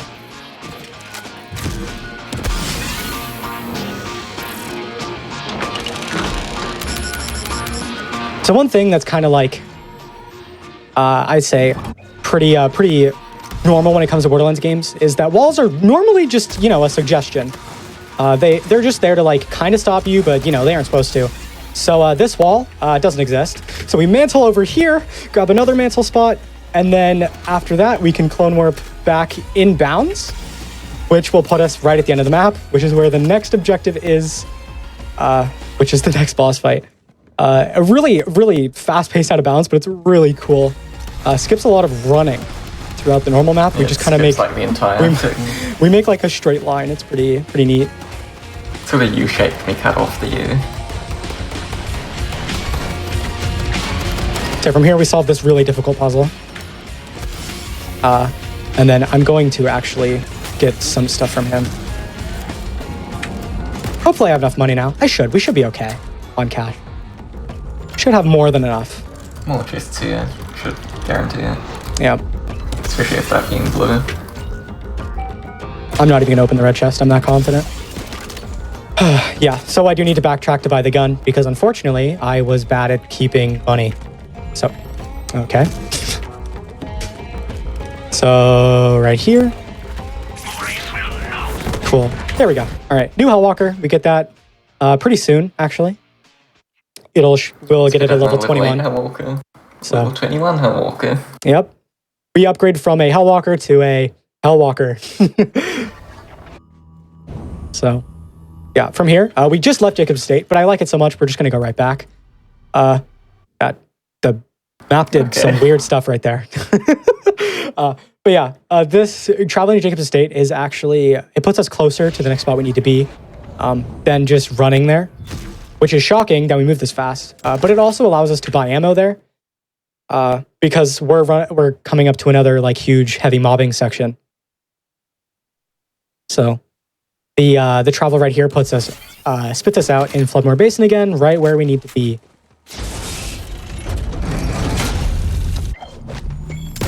And then once we talk to Clay, I'm actually going to set myself up in a very specific position so that when he starts moving, if I jump up here, he teleports. Which, first of all, speeds up, you know, moving. Teleporting is usually a lot faster than moving. I may be in a predicament. It's fine, I've cloned. It's okay. It's fine. Okay. But yeah, warps Clay up, which puts him in a better spot to open that door. The door that we definitely sit through and wait for him to open. And then after killing these 4 enemies, the clone that I placed back here, we can travel back out This is another one of those fake save quits. Because normally we would have to wait for Clay to move. And again, waiting for NPCs to move is slow, very slow. And then right here, I'm going to go for another mantle jump. Hopefully I can hit it. It's pretty cool. We need to get back inside. And the door that we had is not in a good spot. But if we mantle that and jump on this roof, we can get over the wall. And we are right back into Reliance to where we can clear the mobbing or clear out the enemies here. Free 2 of our, what do we call them, refugees or something? But we clear them out, open their cages, and clear the enemies. And then, yeah. Normally, this map was just clear enemies, save quit, clear enemies, save quit, clear enemies, save quit. But because we don't have dialogue, there are no save quits, and it becomes probably, it turned from one of the most boring mobbing sections to, honestly, I think it's my favorite. Just because it's so fast-paced, there's so much going on. You just have to figure out where everything is and kind of play from there. Yeah, I always like the mobbing that it got draining, being so interrupted. Yeah, so instead of having to save quit there, we instead just instantly get thrown into another piece of mobbing, which is really, really nice.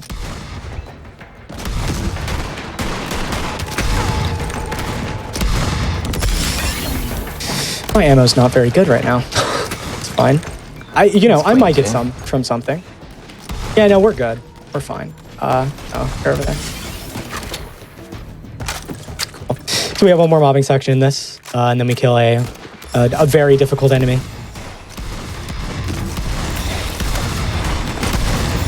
I've been getting pretty lucky with some extra badasses for XP. Been real nice. Help me keep on level.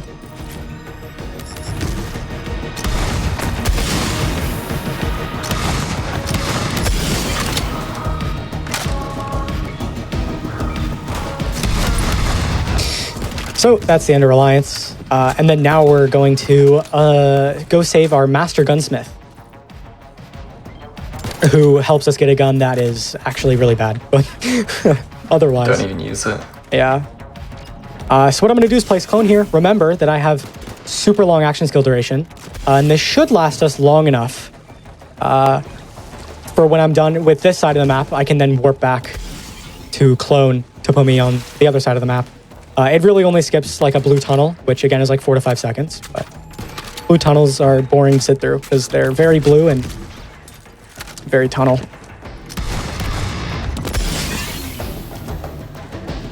But yeah, another 2 wave fights, a couple enemies. Just clear them out with ease, of course. My clone has more than enough duration, so we'll be fine. As long as I can actually find the enemies that I'm trying to shoot. Yeah, we're fine. So we go see this lookout, see, oh, we need to look in that, and go into Fort Sunshine. So we travel back. And the only way in, believe me, it's the only way in, is by riding the kind of like, they're like cargo that's like going over top. Trust me, it's the only way in. There's no other way to get in. So right here, another tight piece of movement. I will make it right on time. That's a really good cycle. That is a really good cycle. Okay, so we land on top again. We're actually not going to ride it because riding it is slow. So there are 2 objectives: getting on the cargo, and then I'm actually going to buy ammo here for safety. But getting on the cargo and then getting into Fort Sunshine, because we're moving so fast. The cargo is slow. So instead, we're going to mantle here, gain our acceleration, and then jump into Fort Sunshine. Skips having to sit on that the whole time. This isn't actually the only way to skip this either, but with speed, it's just so much easier. Yeah, there's like a couple mantles you can do, actually. There's really weird mantles that you can do to get over the wall. You can rocket jump. Yeah, you can rocket jump. You can do a lot of different things to get into this map, or to this area, I guess. This area does suck for mobbing, though, because there's so many things that the enemies can hide behind. And a lot of the time, they don't even become aggro on you. So, spawns are pretty random, too. Yeah, I think this is, like, one of the only areas where spawns are completely random. Like, there's no, like, kind of fixed spawn. I love it when they hide. Hello? Oh, there you are. Playing hide and seek.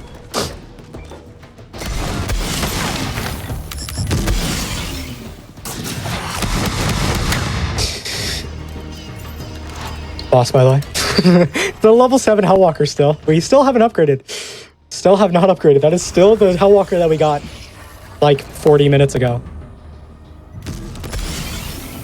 But unfortunately, once we finish this quest, or I guess fortunately, but once we finish this quest, we level up, which means we finally get to upgrade our Hellwalker for another Hellwalker. So now we're doing a lot more damage. The Hellwalker that we had was 74 by 10. This is 248, sorry. 248 by 10. Just a small increase in damage. And then from here, we do another mantle to gain speed to jump right over to the next map we need, or the next area we need to go to.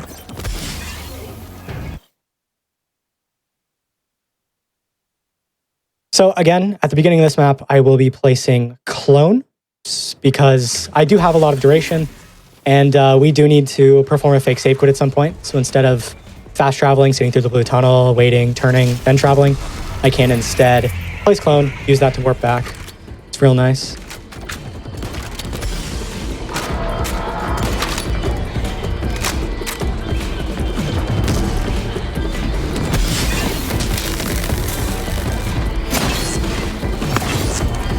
Okay, nice melee.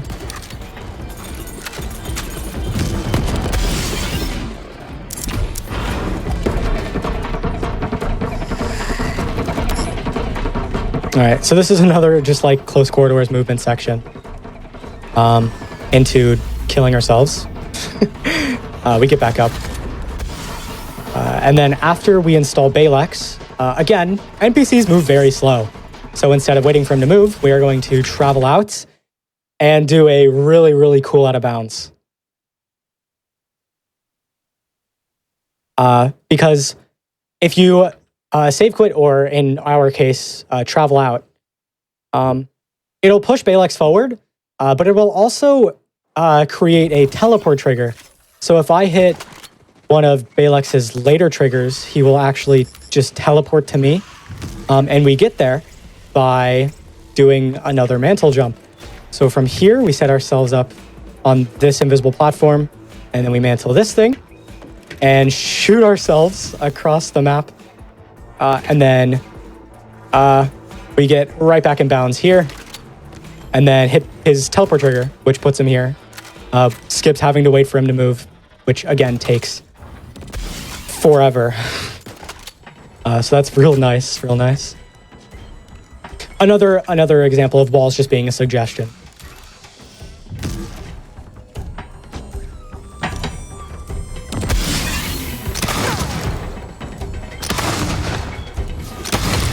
These spawns are always the same. It's the same 1, 2, 3, 1, 2, 3. It only matters how fast you kill the last one, though, because they all spawn continuously.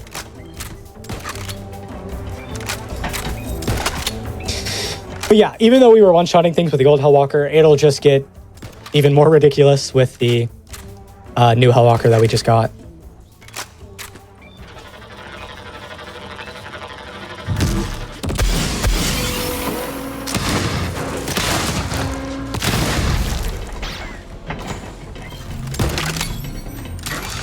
So we wait for Balex to move very slowly over here to unlock this door. And then it's just two more waves of combat. Disadvantages of not being able to save quit. Yeah, normally we'd hit that save and save quit and then it'd put him opening the door instantly. But again, we can't save quit and traveling out would be a lot slower. So unfortunately we have to sit and wait for him to move. Even though there's sunlight coming into this room. Wait, is he gonna fix himself? He's not. All right, I'll be back. I should have realized that. Well, I guess we'll see this anyway. Yep. Well, sometimes Balex, if you move too fast, he'll break. If he doesn't enter the room where you're killing the robots, and then you kill them all, the game will try and warp him to where he needs to be. Unfortunately, they put him in the floor. not where he needs to be. So, we get to see the mantle jump again, so that's cool. But that is quite unfortunate. Balex being Balex. Even though there's sunlight in the room, it isn't an actual hole you can go through. You just need to run through the ship again. Yeah.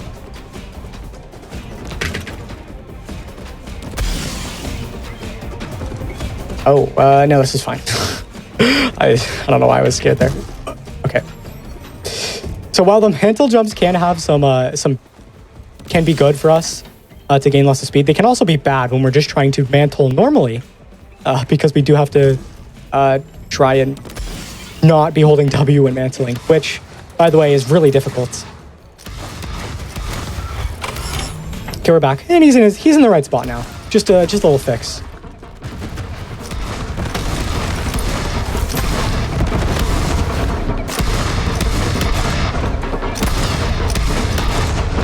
Jabber combat is probably one of the worst in the game. They move very sporadically, and they really don't like to attack you. They just like to roam around and then sometimes come and attack you. Especially if we get a charged Jabber here. They like to teleport, and that's really annoying. Just kind of hope your ricochets deal with them all.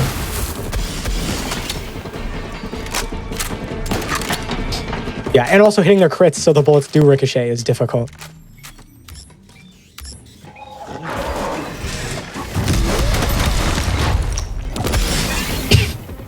It's right here.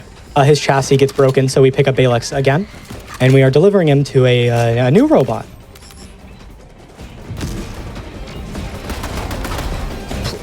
Please stay up here. Okay. It's fine. There we go. All right, so I'm going to clear out all of these robots except for one, because if you wait for the kill Ratch objective and then kill the last robot, it completes the objective for some reason. We killed all the Ratch. What's the I difference? swear. We killed all of the Ratch there. So, yeah. But unfortunately, that does soft lock us, so we do need to travel out. But that also gives us the opportunity to do another mantle jump, which is honestly pretty cool as well. Again, from the same spot, but just a slight different trajectory will put us on top of the boss fight. So again, jump here. I did that wrong. I'm gonna slam, please. Okay. Oh well. Oh, that was that's awkward. Oh well. We'll just sit through the blue tunnel and try again. I wasn't looking in the right spot after the first mantle, so it flung me out in the wrong direction, which is fine. We'll just do it again. Thankfully, I actually caught the early death plane. If you go too far, you have to wait till you hit the bottom of the map, which takes a long time. So, we mantle here, and instead of going there, we're gonna fly up here. Hopefully, I didn't ruin this. All right, cool. And then from here, we jump on top of this, and jump through a conveniently placed hole in the ceiling to hit the go-to-bridge trigger. That hole is supposed to be for when Balex just crashes through the sky, but we can use it to our advantage to get back, kill the boss, by the way, and then grab the fragment and leave. There's supposed to be another objective where you pick up Balex again, but it's actually faster if we leave him there, so yeah, we just leave him on the floor, but don't worry, he's in our back pocket. That by accident. Yeah. He's in our back pocket somehow. I just, just like the Vulk, he's being in our back pocket just out of nowhere. Same idea. So yeah, clear out the extra spawns. And then Genevieve is going to try and hijack our ship. But again, this is dialogue based, so we're not actually going to get through the whole hijack before we install Balex to take care of her.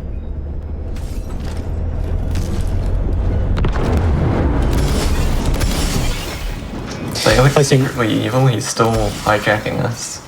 Yeah, no, she's still here. Yeah. She's still here, and she will be here the entire rest of the game. So if you ever look at any of the computer screens, they will still have Genevieve's face on them. They're not supposed to be there anymore, but they are. Genevieve's still there in our hearts.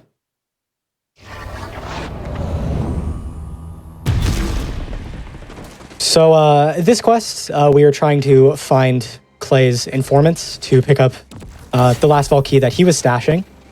And he gives us a pistol there that we're supposed to use to look at targets to figure out where they are so we can shoot them and unlock things.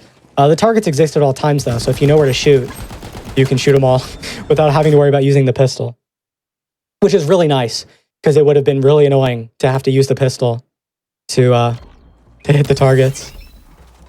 This map has some cool movement. Hopefully I can hit it. That bonk hurt. Oh well. Yeah, that wasn't bad. Another target we need to shoot. And then right here would have been another save quit fest, but because there is no dialogue, it goes a lot faster, thankfully. And hopefully I can get a cool little trick coming up if I'm lucky. Darn. If you stand on top of the key fragment that shows up there, you can actually you'll spin with it. So unfortunately I didn't get to spin. Oh well. Another mantle jump here. If I can mantle the plant. Please mantle the plant. There we go. And we jump here.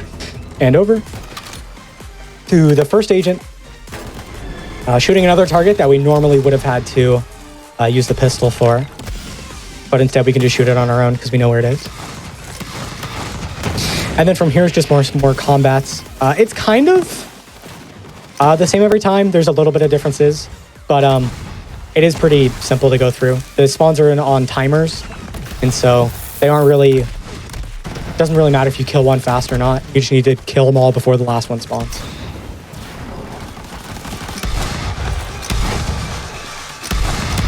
Which hopefully that's the last one. It is. My clone should last long enough. So I did pick up a quest earlier, which is a kind of sequel to the quest in BL2 where you just where you die. We do the same thing here, but instead of dying, we clone warp out of it. And then we still get the XP bonus from it. And the XP bonus is, again, for some reason, almost an entire level. For a quest as simple as pressing a button, you get almost an entire level of XP, which is amazing because it helps us not have to farm bosses later on.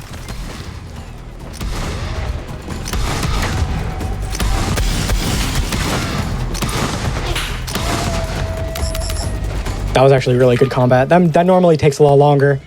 Just because there's a lot of terrain to shoot around. And then we're coming up on the docks, which is even worse when it comes to shooting around terrain and finding the enemies you actually need. Of course, you spawn right as I look away. But our job here is to kill the tanks before they can kind of go in these metal, what do you call them? Metal junk piles. Scrap piles. Yeah, because if they do, like that... Oh, I killed him. Okay, cool. If they do that, they become immune for a small amount of time, and then you have to... They're building a turret, and you have to wait for them to build said turret and then jump back out. So thankfully I sniped him. You need to kill the turrets, but it's just the animation sucks. Yeah, the turrets are not. The required enemy. The required enemy is sitting through the animation. It's the real enemy. So once we get the ship scanner going, there is normally a 40-ish second timer that you have to sit through. The game says just kill enemies, but obviously it's not as simple as that. You do have to sit through the whole 40-second thing, and then it'll spawn one enemy at the end, which you need to kill. But it is faster to travel out and travel back. We used to just save quit, but again, we can't do that. So instead, we travel out, which does the same thing.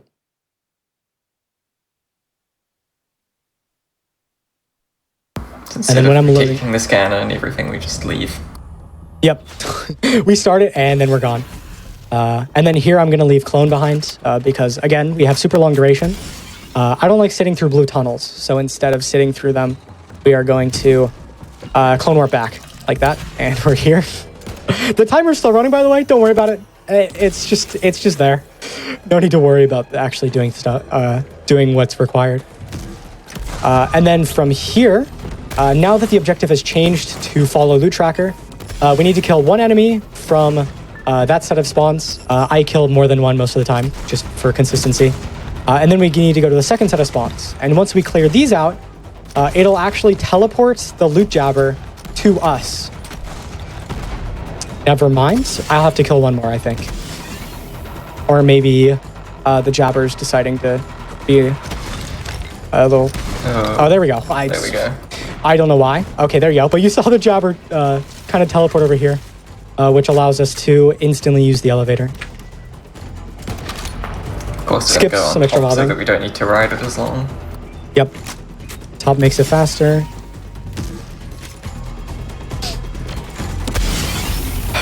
You can see I actually still have clone. it's still there. That's funny. But yeah, Archimedes has the third and final Valkyrie fragment. So we get it from him, and then we go back to Sanctuary to, believe it or not, give Tannis the Valkyrie fragment.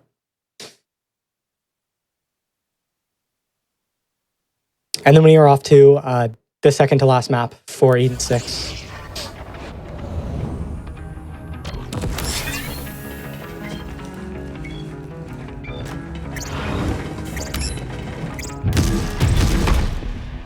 So we go to Sanctuary just to give her the Valkyrie fragment. It's actually really dumb. I'm not a fan of it, but that's what we do. Give it to her and then leave. It's very strange. And then just like the mantle jump we used to get to the anvil, we're going to use it again to get over to Clay, who will lead us to the next map.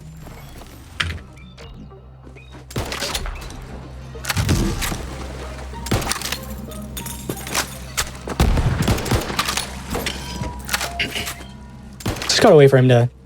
I guess he does jog, so that's a good thing.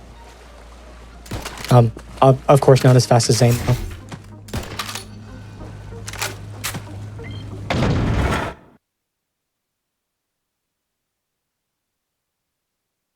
So, when I said we got the last Valkyrie fragment, I was wrong. We are in this map to get the third and final Valkyrie fragment to unlock the Eden 6 vault. And so, what we're doing right now is finding the barrel delivery pipe, which holds on to the third and final key fragment. But this area really just turns to be more mobbing. It's clearing out enemies that we need to kill, leaving the ones that we don't, and then getting the fragments. That should be enough. All right, cool. You don't actually need to kill everyone there. You can leave one alive. I think maybe 2 alive, depending on what spawns you get. But, yep. Just for that first fight though.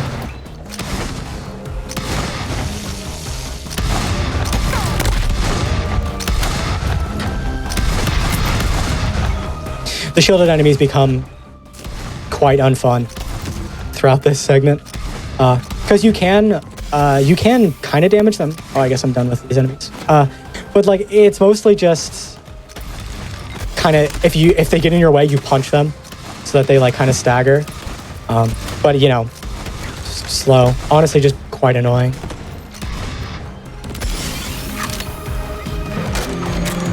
So yeah, once we finally get the passcode right, we get the third Valkyrie fragment.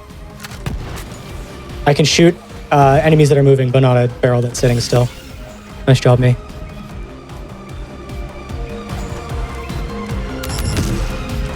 And then here we meet Hammerlock's sister Aurelia, who is immune to cryo damage. So Cold Bore doesn't help us here. But, you know, the Hellwalker being the Hellwalker, it does all the damage it needs to. Another thing I'm going to do here is actually ping Aurelia before she like kind of pods up, so that as the kind of, I guess, the smoke effect shows up, I can still see where I need to shoot her from.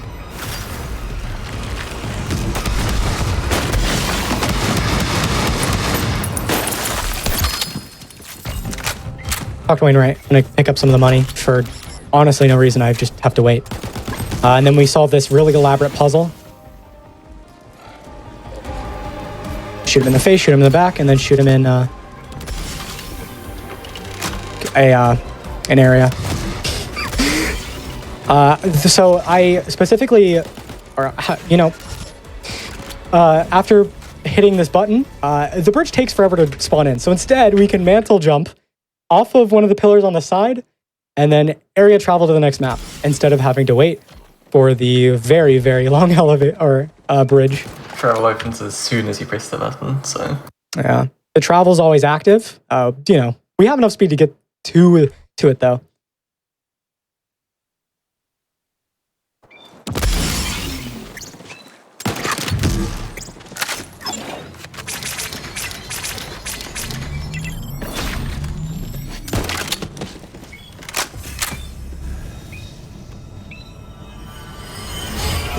After Tannis forms Zervalki, not a siren, by the way. Definitely not a siren. We place it. We kill Grave and Ward, who give a lot of XP, which allows us to level up. And then we kill Grave Ward, which is a boss. Hellwalker, Violent Momentum, Cold War, level up bonus is a lot of overlapping damage bonuses. So, yeah, he's dead. And right there, I actually jump off the cliff after placing Clone because I want to... My Clone is in the way. Because I want to proc Violent Momentum. So by jumping off, I'm getting more speed, more damage, and then warping back to stay alive. I'd just like to point out, Grave and Ward had the skull icon above their names, which means we're really underleveled by this point. Did level up in time for Grave Ward, but... we just have that much damage. We don't need the XP. We don't need it.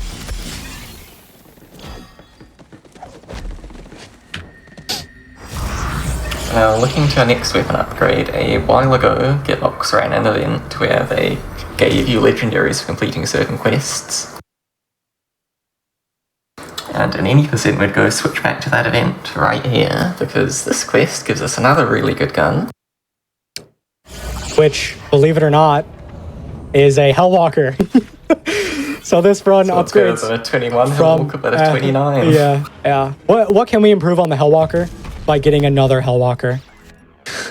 So, yeah, we get a new one there. We're going to spec skill points because at this point, we now have... that is the wrong map. We are now a high enough level to get more points into Supersonic Man.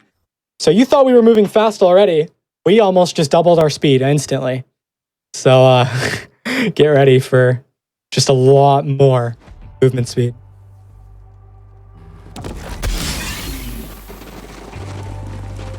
So one thing to add is that in order to slide, you have to reach a maximum speed threshold. And this threshold moves depending on how fast you are. So if you have more speed, like us, we have a ton of stacks of Supersonic Man, it takes more time for us to be able to slide. So there's a lot of points for the rest of the run where we actually just don't get fast enough to be able to slide. So our Vanquisher at this point kind of becomes obsolete, but for the few areas that we can slide, it becomes super powerful. So your slide speed multiplies your normal move speed, so...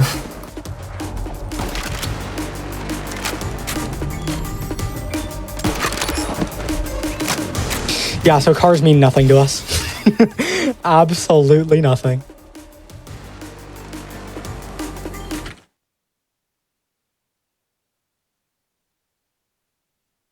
And the big reason why we've been stacking the action skill duration skill is for this area coming up right here. Normally, when we're done with, when we're pretty much done with the map, we would fast travel to the start, run all the way back. It'd be kind of slow, kind of annoying. Blue tunnel, then more movement. But instead, we can actually just leave our clone here, and it'll stay for multiple minutes at this point. You could see it's moving. The duration is leaving. Very slowly. That's where we have 17 permanent stacks, and then 3 you can get on top of that, so... And I'm pretty sure it's 20% per stack, because we have 5 points in the skill at this point. So, it's a lot of duration.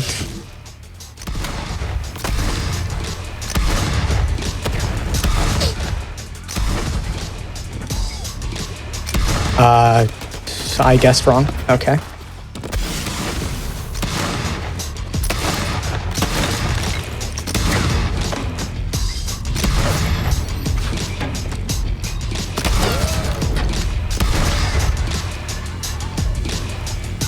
Oh, I was wrong.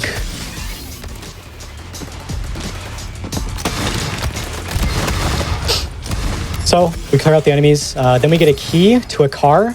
We are trying to enter Carnivora, and we need a really, really cool looking car to get into Carnivora. So what a better car to use than one plated in literal gold. Don't ask how it can drive. Don't worry about it. But we get why it's so slow. That probably is why. But yeah, we get the car, we park it, and then we get into Carnivora. Carnivora is a really, really, really cool map. You've seen some mantle skips before, but this is where it gets kind of wacky. Another thing is if there are two walls that had create less than a 90-degree angle between them, if you have a high enough frame rate and jump in that corner, you'll gain another jump, and we can use this to climb corners like this. And then from here, we do some parkour on top of the invisible walls. Over here, and then with a nice lineup, we can jump, mantle this invisible wall, and we are at the end of the map. There are two triggers in this map, one at the beginning, one at the end. We hit them both, and that mantle is probably one of my favorites. It's really cool. Looks really nice. Yeah, so remember, we are the car. So we don't need to be in a car to do this. We can just let the Hellwalker do the work, along with our speed bonuses to keep up with Carnivora. We take out these Cyclones with ease. Cyclones, cars. We just take everything out like really quick. That was a really, really good Carnivora. Yeah, I'm really happy with that. That was really smooth. That's actually probably the fastest I've done that. I'm not gonna lie. And now that we have boarded Carnivora for real, there's a lot of tight, close quarters movements because we are at a festival. We are in a moving vehicle, or I guess it's not moving anymore. Sorry, my apologies. We kind of just destroyed it. Again, close quarters movement is quite difficult. There's a lot of stuff to get stuck on. There's a lot of things that can easily take us down, especially death planes. If we're moving too fast, we can just fly off the map. That's not very fun. So taking corners slow is pretty much what we do the whole time.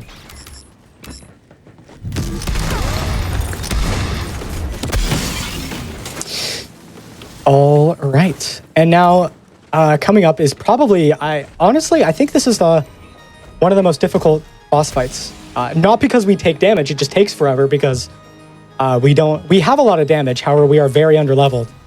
I say this is the hardest, but that doesn't really mean much at all. Unless I can, yeah, that doesn't really mean much at all. It takes the most amount of bullets to kill compared to everything else. So yeah, there's Agonizer. Really difficult boss fight.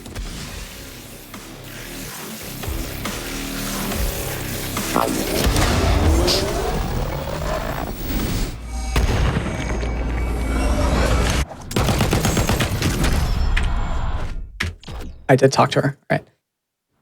Cool. So we rescued Tannis. That's nice. Saved her from the really fast-moving vehicle that was Carnivora. So this quest is like the last speedrun mod specific drop. It's a Snowdrift relic.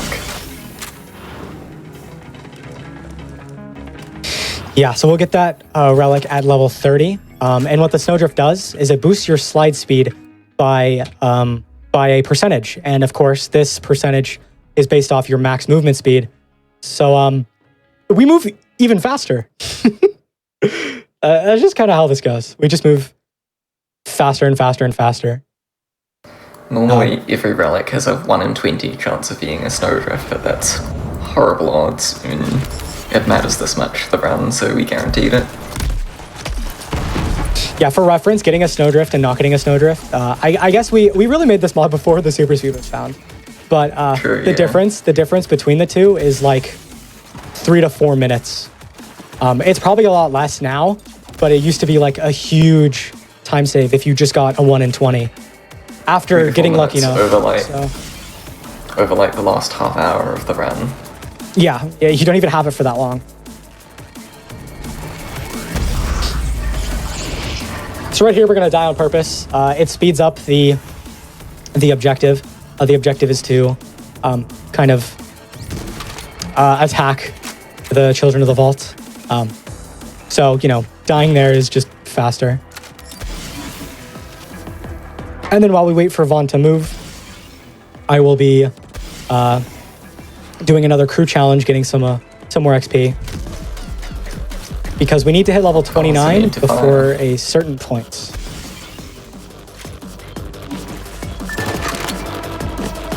Yeah, once he's done moving, we can travel to the next area.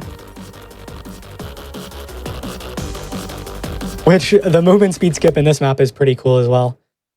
There's no mantle shenanigans. You just have the speed to make it across a really small gap. Or I guess the gap is large. You'll see. You'll see.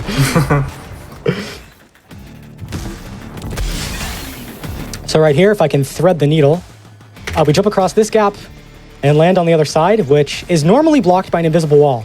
But they didn't make the invisible wall large enough. So we can just jump around it, which puts us at pretty much the end of the map, which skips riding an elevator. That, again, takes forever because elevators are slow. Very slow.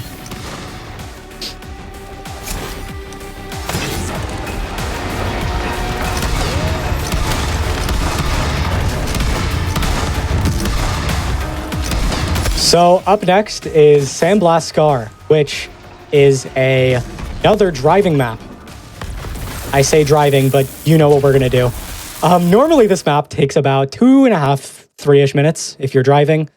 We'll complete it in about a minute, if I can hit the movement correctly. Because you don't actually need to drive Vaughn's technical. You just hit 60 stacks of Supersonic Man here. This is really the only place you can make use of all that speed. Because like I mentioned earlier, it does not buff accelerations. You just need to keep running and running to actually use it all. That spider ant's got in the way. Oh my god, what a nerd. It's like you knew.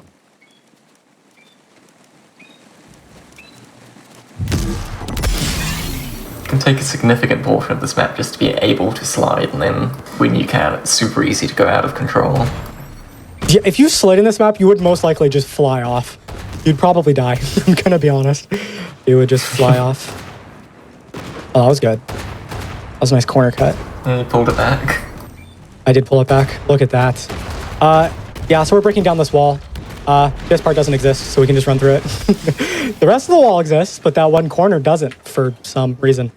But yeah, once we reach the end of the map, we can spawn Varn's technical to drive the reactor to safety. We worked real hard to keep the reactor alive by teleporting it to the end.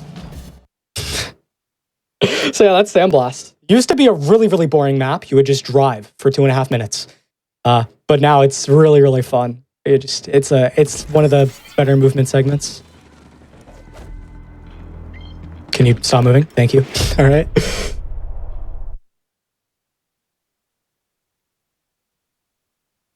So the Calypsos have caught on to us. They realize what we're trying to do. And so they're trying to slow us down.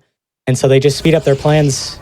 And so right here, we learn a little bit more about what they've been doing, what they've been trying to do. And that is to move the moon.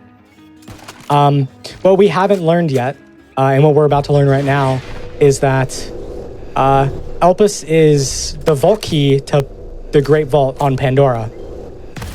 And so by knowing that, or by them phase locking the moon, we learn, oh, we gotta hurry up. Don't worry, we'll hurry up. there's still a lot of quick movement, but yeah. So now we're pretty much just like, it's a race against the clock, trying to beat up with the Calypsos and beat them to it.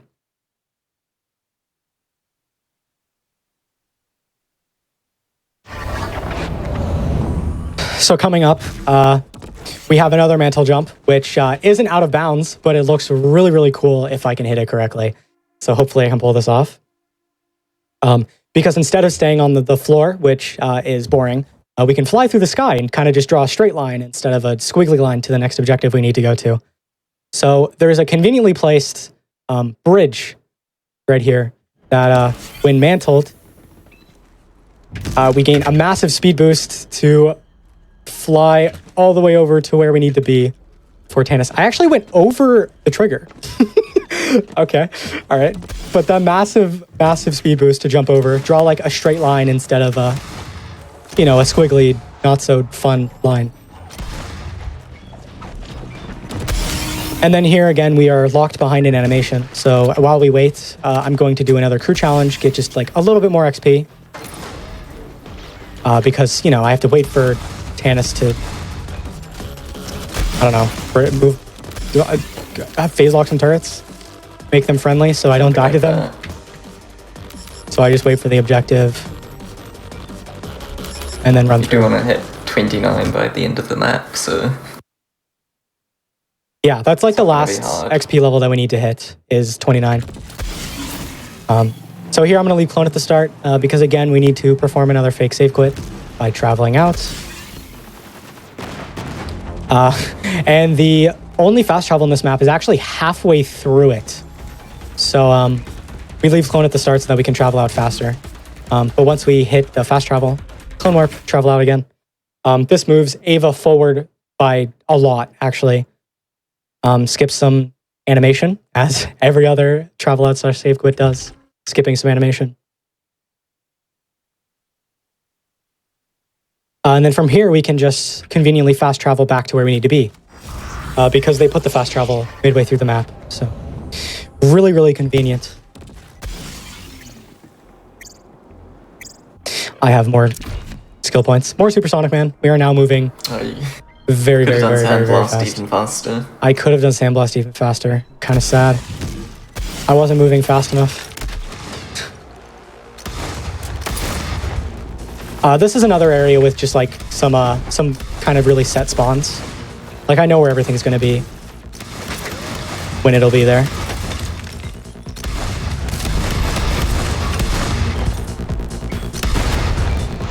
I don't think there's anyone hiding behind the objective. There is. Thank you, Fnatic. I love it. All right, some cool movement through here. And then we found out more recently that you could just place clone through this wall. Which instead of doing like a really difficult slow out of bounds, we can just clone warp through. That also gives us access to the crew challenge right there as well, which gives us some more XP. Because we do need to hit 29 before leaving this map. I'm out of ammo. It's all right. There's an ammo vendor here.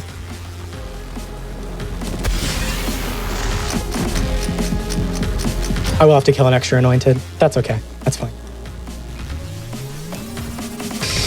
We have to switch 4 valves. Because we have so much speed, we can just make this jump across. Don't have to worry about going around.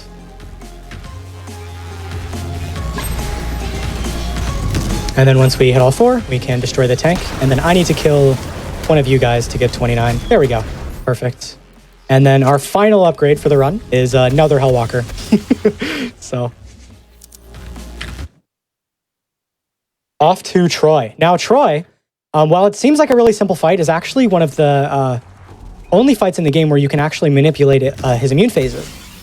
So if you put him immune, so we'll see what happens here. So when you put him immune the first time, you need to make him look at you, which will then put him in his animation of like crying, whining. And then when he gets out of this immune phase, you want him to not look at you because his trigger of going back into an immune phase is looking at the player.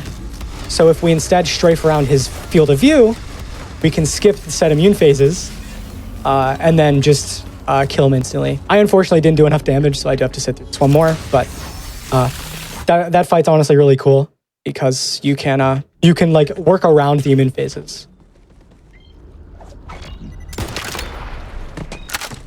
So there's Troy, one of the Calypso twins. Tyrene got away though, so we are still in a race to beat Tyrene to the vault.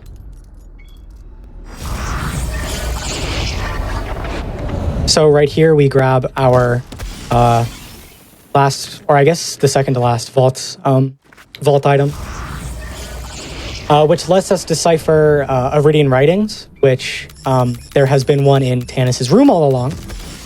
And there's actually something really, really funny with Tannis's, or this next objective. So, Gearbox patched in a soft lock. And so instead of the objective moving on after you scan the Iridian writing, it freezes no matter what.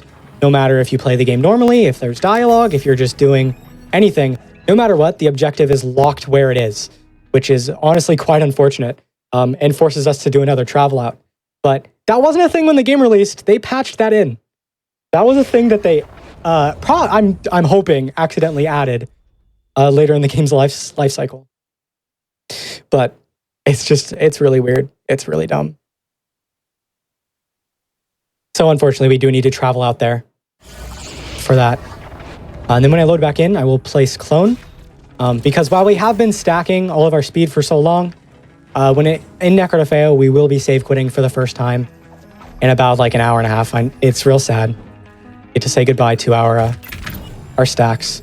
But so from here, I'm going to spec what we used to do.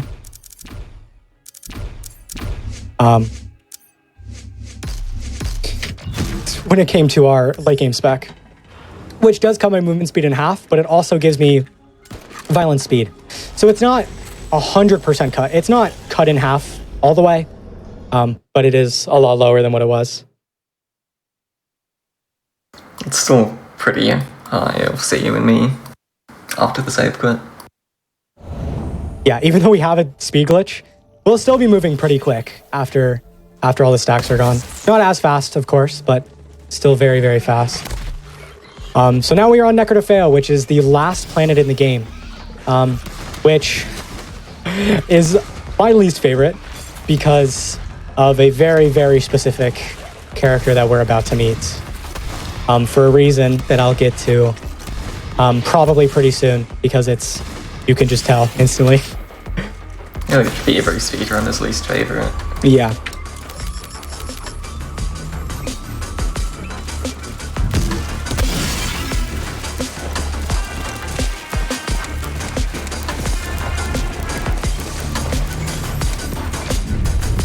Don't want to run too far through that. Fall off. That'd be pretty bad. Yeah. So we're gonna meet Typhon DeLeon, who is the single worst NPC in the game. I don't care what anyone else says. Single worst NPC. You thought the other NPCs move slow? This guy crawls through anything. It's so unbelievably bad. And one of the maps at the very end of the run is literally us waiting for him to move for about 2 minutes. It's unbelievable. And honestly, the reason why I don't like Necrotafeo is because of Typhon. He has some pretty good dialogue lines, but that doesn't matter when he moves at a snail's pace.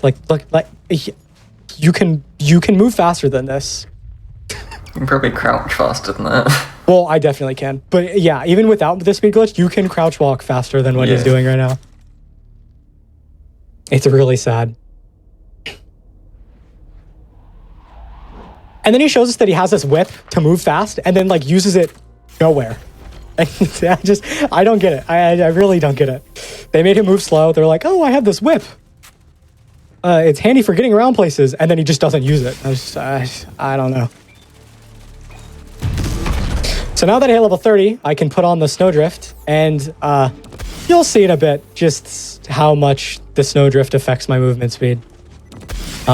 Because while I don't slide for a second here, I will slide at least twice before the end of this map. How much slide speed does it have at level 30? I think it's around 80? I think it's like 84-ish% slide speed. Still decent. The Vanquisher was only 20. Yep. Really? I can shoot him through here, I think. Yep. Pretty cool. You can clone warp past the wall before you're supposed to. Hit this trigger. And then welcome to Snowdrift. Just, give me a sec. Yeah. Welcome to Snowdrift. We zoom. I'm actually not moving fast enough to slide. There you go. It didn't really seem like much because for half a second. Yeah, I only slide for like half a second, but it's It's a lot of speed. It's just a little bit of speed. These 4 enemies at the end are all that matters to open up this door. And then we can finish this map right here. I'm going to try and get an edge boost off the end of this thing via a mantle. I didn't mantle, never mind. All right, off to Tazandir Ruins, which is really just a long-running movement map until the very end. But obviously, we zoom. We zoom. I have way more speed than normal.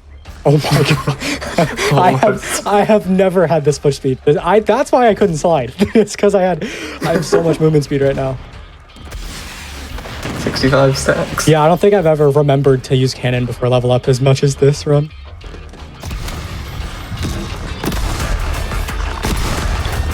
So again, kind of some fixed spawns. We just need to kill like a couple of them. That heavy was riding the war dog. Okay, that was interesting. Never seen that before.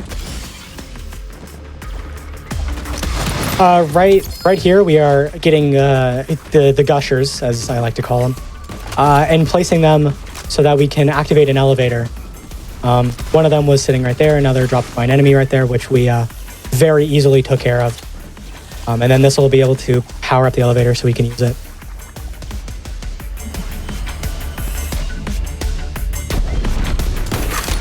And then another really cool mantle. We're going to try and mantle off the top of this, like right about there. There we go. We can jump across instead of having to do platforming around the bottom, which is really cool.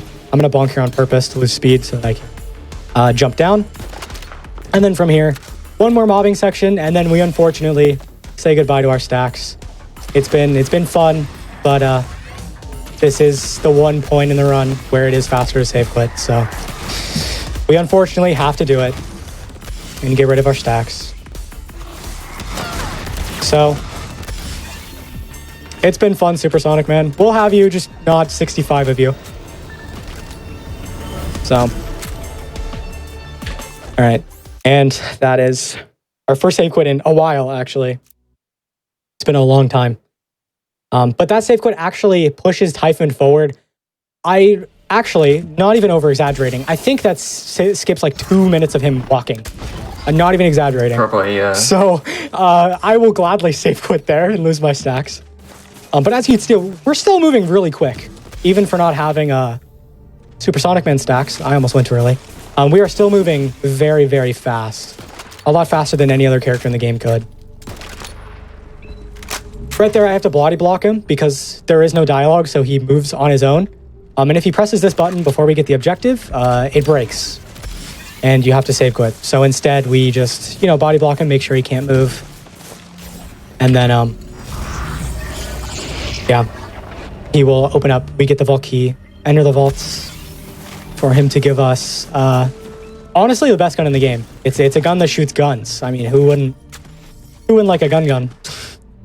We unfortunately don't get to hear Zane's really good line about this, but, small price to pay for not having to save quit 200 times in a run. So coming up... I really see... you go ahead. So coming up, we have to charge the Necro to Fail vault key. And you'd think that it's animation-based, but no, it's dialogue-based. So when we place the key, we'll be able to pick it up like almost instantly. It's kind of weird. So instead of them charging it, they like kind of turn to do it, and no, we just grab it and then leave. So, like I mentioned a few times, all the move speed stuff only boosts to max speed, and now that we don't have all those stacks, you can really see how much of an impact that had. Needing to accelerate all that time, it's really not that different.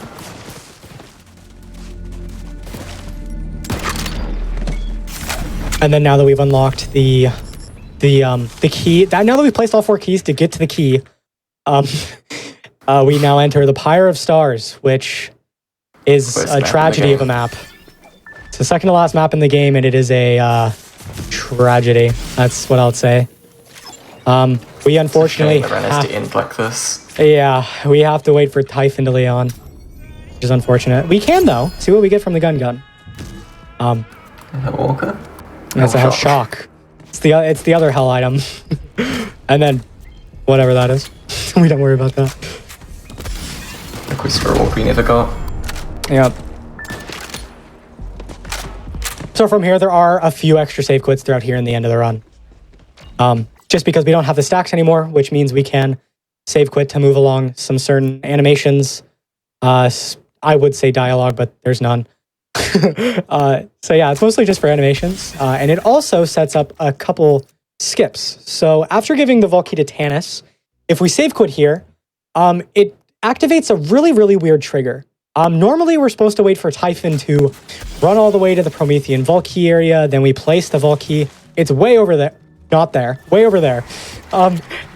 But instead, if we can get a Guardian to follow me and get into his line of sight before he crosses this imaginary line, it'll check off the objective and allow us to place the Vault Key. A really, really, really weird interaction. No idea why it's a thing, but it is, so super usable. And then from here, we run ahead and then hit this save station up here to save quit. And this will set up another Typhon teleport. So instead of waiting for Typhon to again run all the way here, we can instead hit his teleport trigger to warp him to us. As you can see, he's there. And then we save quit again, which pushes him a little bit more forward. So that when we kill the enemies, he's directly where he needs to be to activate a set of stairs. It's worth losing all the speed just to speed Typhon up here. At this point, the speed doesn't matter. So anything to make Typhon move faster is a win.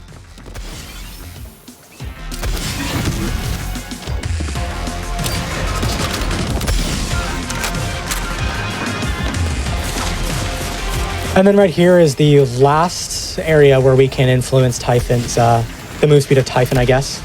He doesn't need to be here. We just need to kill the enemies that open the door, which are just the Guardians that spawn right here. So once I get my spawns, no, I'm spawn locked. Okay, nice. This is the last guy, so once we kill him, we can move forward. And this will check off the follow Typhon. We definitely followed him very well, which allows us to place the key and then save quit. And unfortunately, the rest of this map, I guess almost the rest of it, is just waiting for Typhon to move.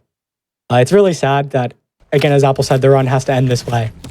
But it does have to end with Typhon being Typhon de Leon. So we kind of run through all these enemies because, again, it is a follow trigger. So if we run past them all, he will follow us. But while we're waiting, we're just going to kill for fun here because we have nothing else to do. We're just waiting for him. Stuck on these enemies if you leave them. Yeah, that is another thing. One thing I am going to do, though, is try and keep that Spectre alive.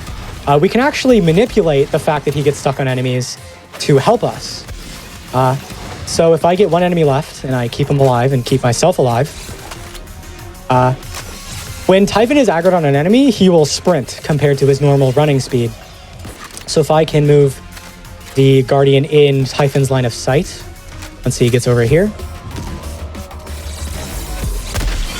you can see he starts shooting it and starts sprinting. So if I then bring the Spectre back over here, Typhon will then keep sprinting to try and kill the enemy.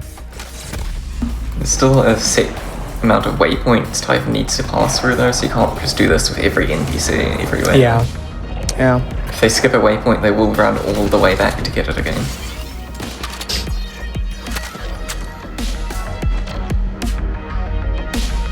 So right there, we use that Guardian to make him sprint faster. And hopefully, if I get lucky, I can get another Spectre up here to then to do the same thing again. If I don't, it's not going to work because Spectres are a lot more aggro than everything else. I got 2 Spectres. Sorry, not 1. I got 2. All right, that's cool. All right, so I'm going to try and keep him and myself alive while we wait for Typhon to, again, slowly bring his way over here.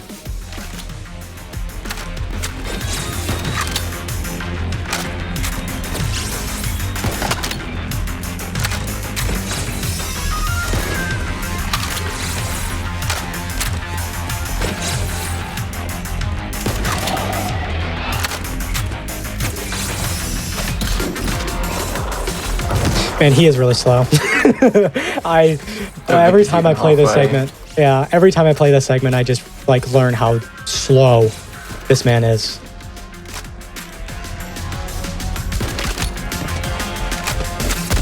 Ow. Okay, that was my one get out of jail free card. Hey, he's almost here. Almost.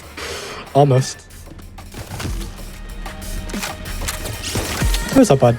Finally. Oh, he's aggro. Cool. So if I can get the Spectre to run this way. Yeah, Typhon moves significantly faster if he aggroes on an enemy for some reason. For some reason, he can shoot and sprint faster than he can just run. I don't know why, but, you know, that's just how it works. All right.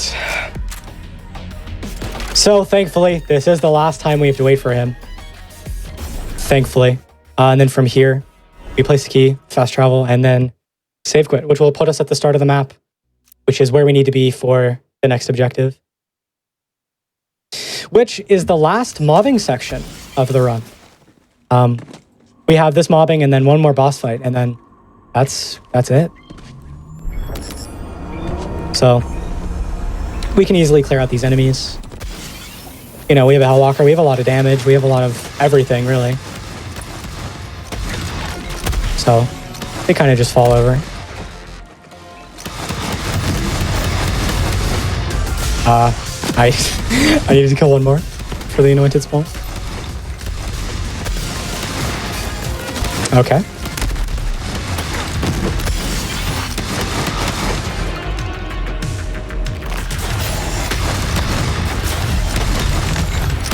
So one thing I want to bring up is that after you skip this cutscene, if you save quit at any point between now and when the quest turns in, you will not be able to progress at all. Your character will be blocked forever unless you join someone else's game. That's been in the game since day one, and they've never fixed it, which kind of sucks because that means we have to sit through all this. But it is just second to last quest. Yeah, the second to last quest the game is the one that can become a hard progression blocker. It's one of the easiest to run into too. So here we go, the final boss of the game. This is when we meet Tyrene. A little quirk with her immune phases is that if you change her from one immune phase to the other too fast, she actually breaks, and then you have to save quit and restart the fight. So every now and then I will be taking like tiny breaks before shooting her. So like I get her out of immune phase, kind of sit for a little bit, and then swap her. So that, of course, she doesn't actually just sit there and not move, because that can happen. I learned that the hard way. I remember you telling me about it, and then time is coming up very, very soon.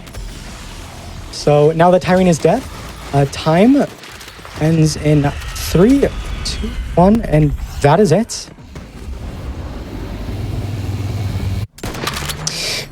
Cool. This run is super fun. It's like fast paced throughout the entire thing. Start to end, or like at the beginning it's kind of slow, you know, you don't have much move speed. And then as you get more and more move speed, the run just becomes really quick.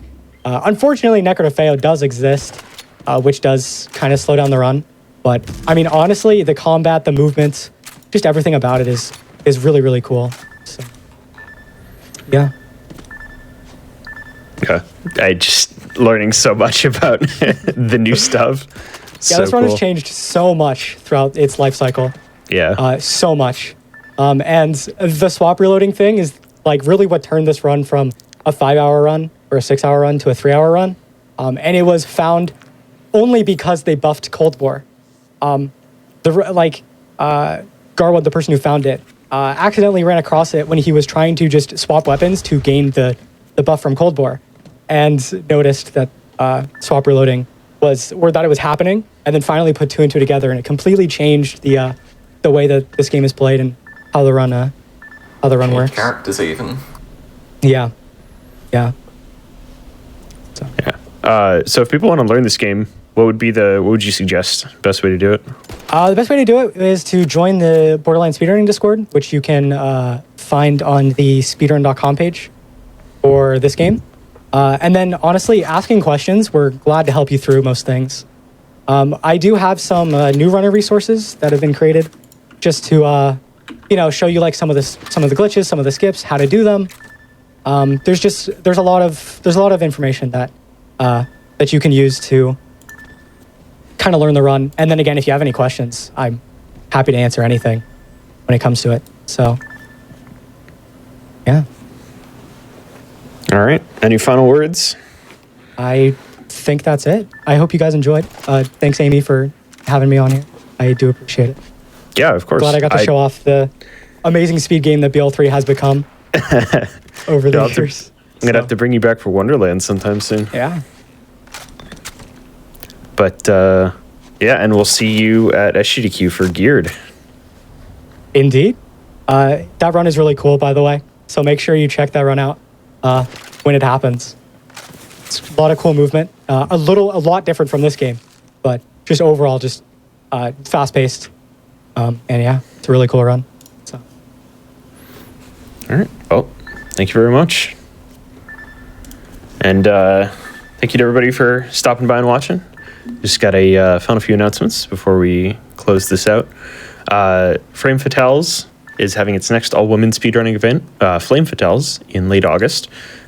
Game and volunteer submissions are open on May 9th. Go to gamesdonequick.com/framefatales for more info. SGDQ remote volunteer applications are open right now. So if you'd like to help with any offsite volunteering, go to gamesdonequick.com for more info. Registration for the event itself is open until May 23rd. Be sure to register if you want to come out to Minnesota and see it. Like I just mentioned, Deceptix is running Borderlands 2 Geared there, and there's a ton of other runs on this schedule. This schedule is stacked. I was looking over this and going, man, there are so many good things. Yeah. So I'm really excited. I'll be working as a volunteer producer for the event, so I'll be there and hope to see some of y'all there. And tomorrow,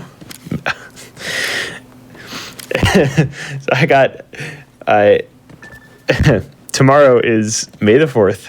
May the 4th be with you with some surprise games that most certainly fit that theme. And we'll be taking you to a galaxy far, far away starting at 7 p.m. Eastern.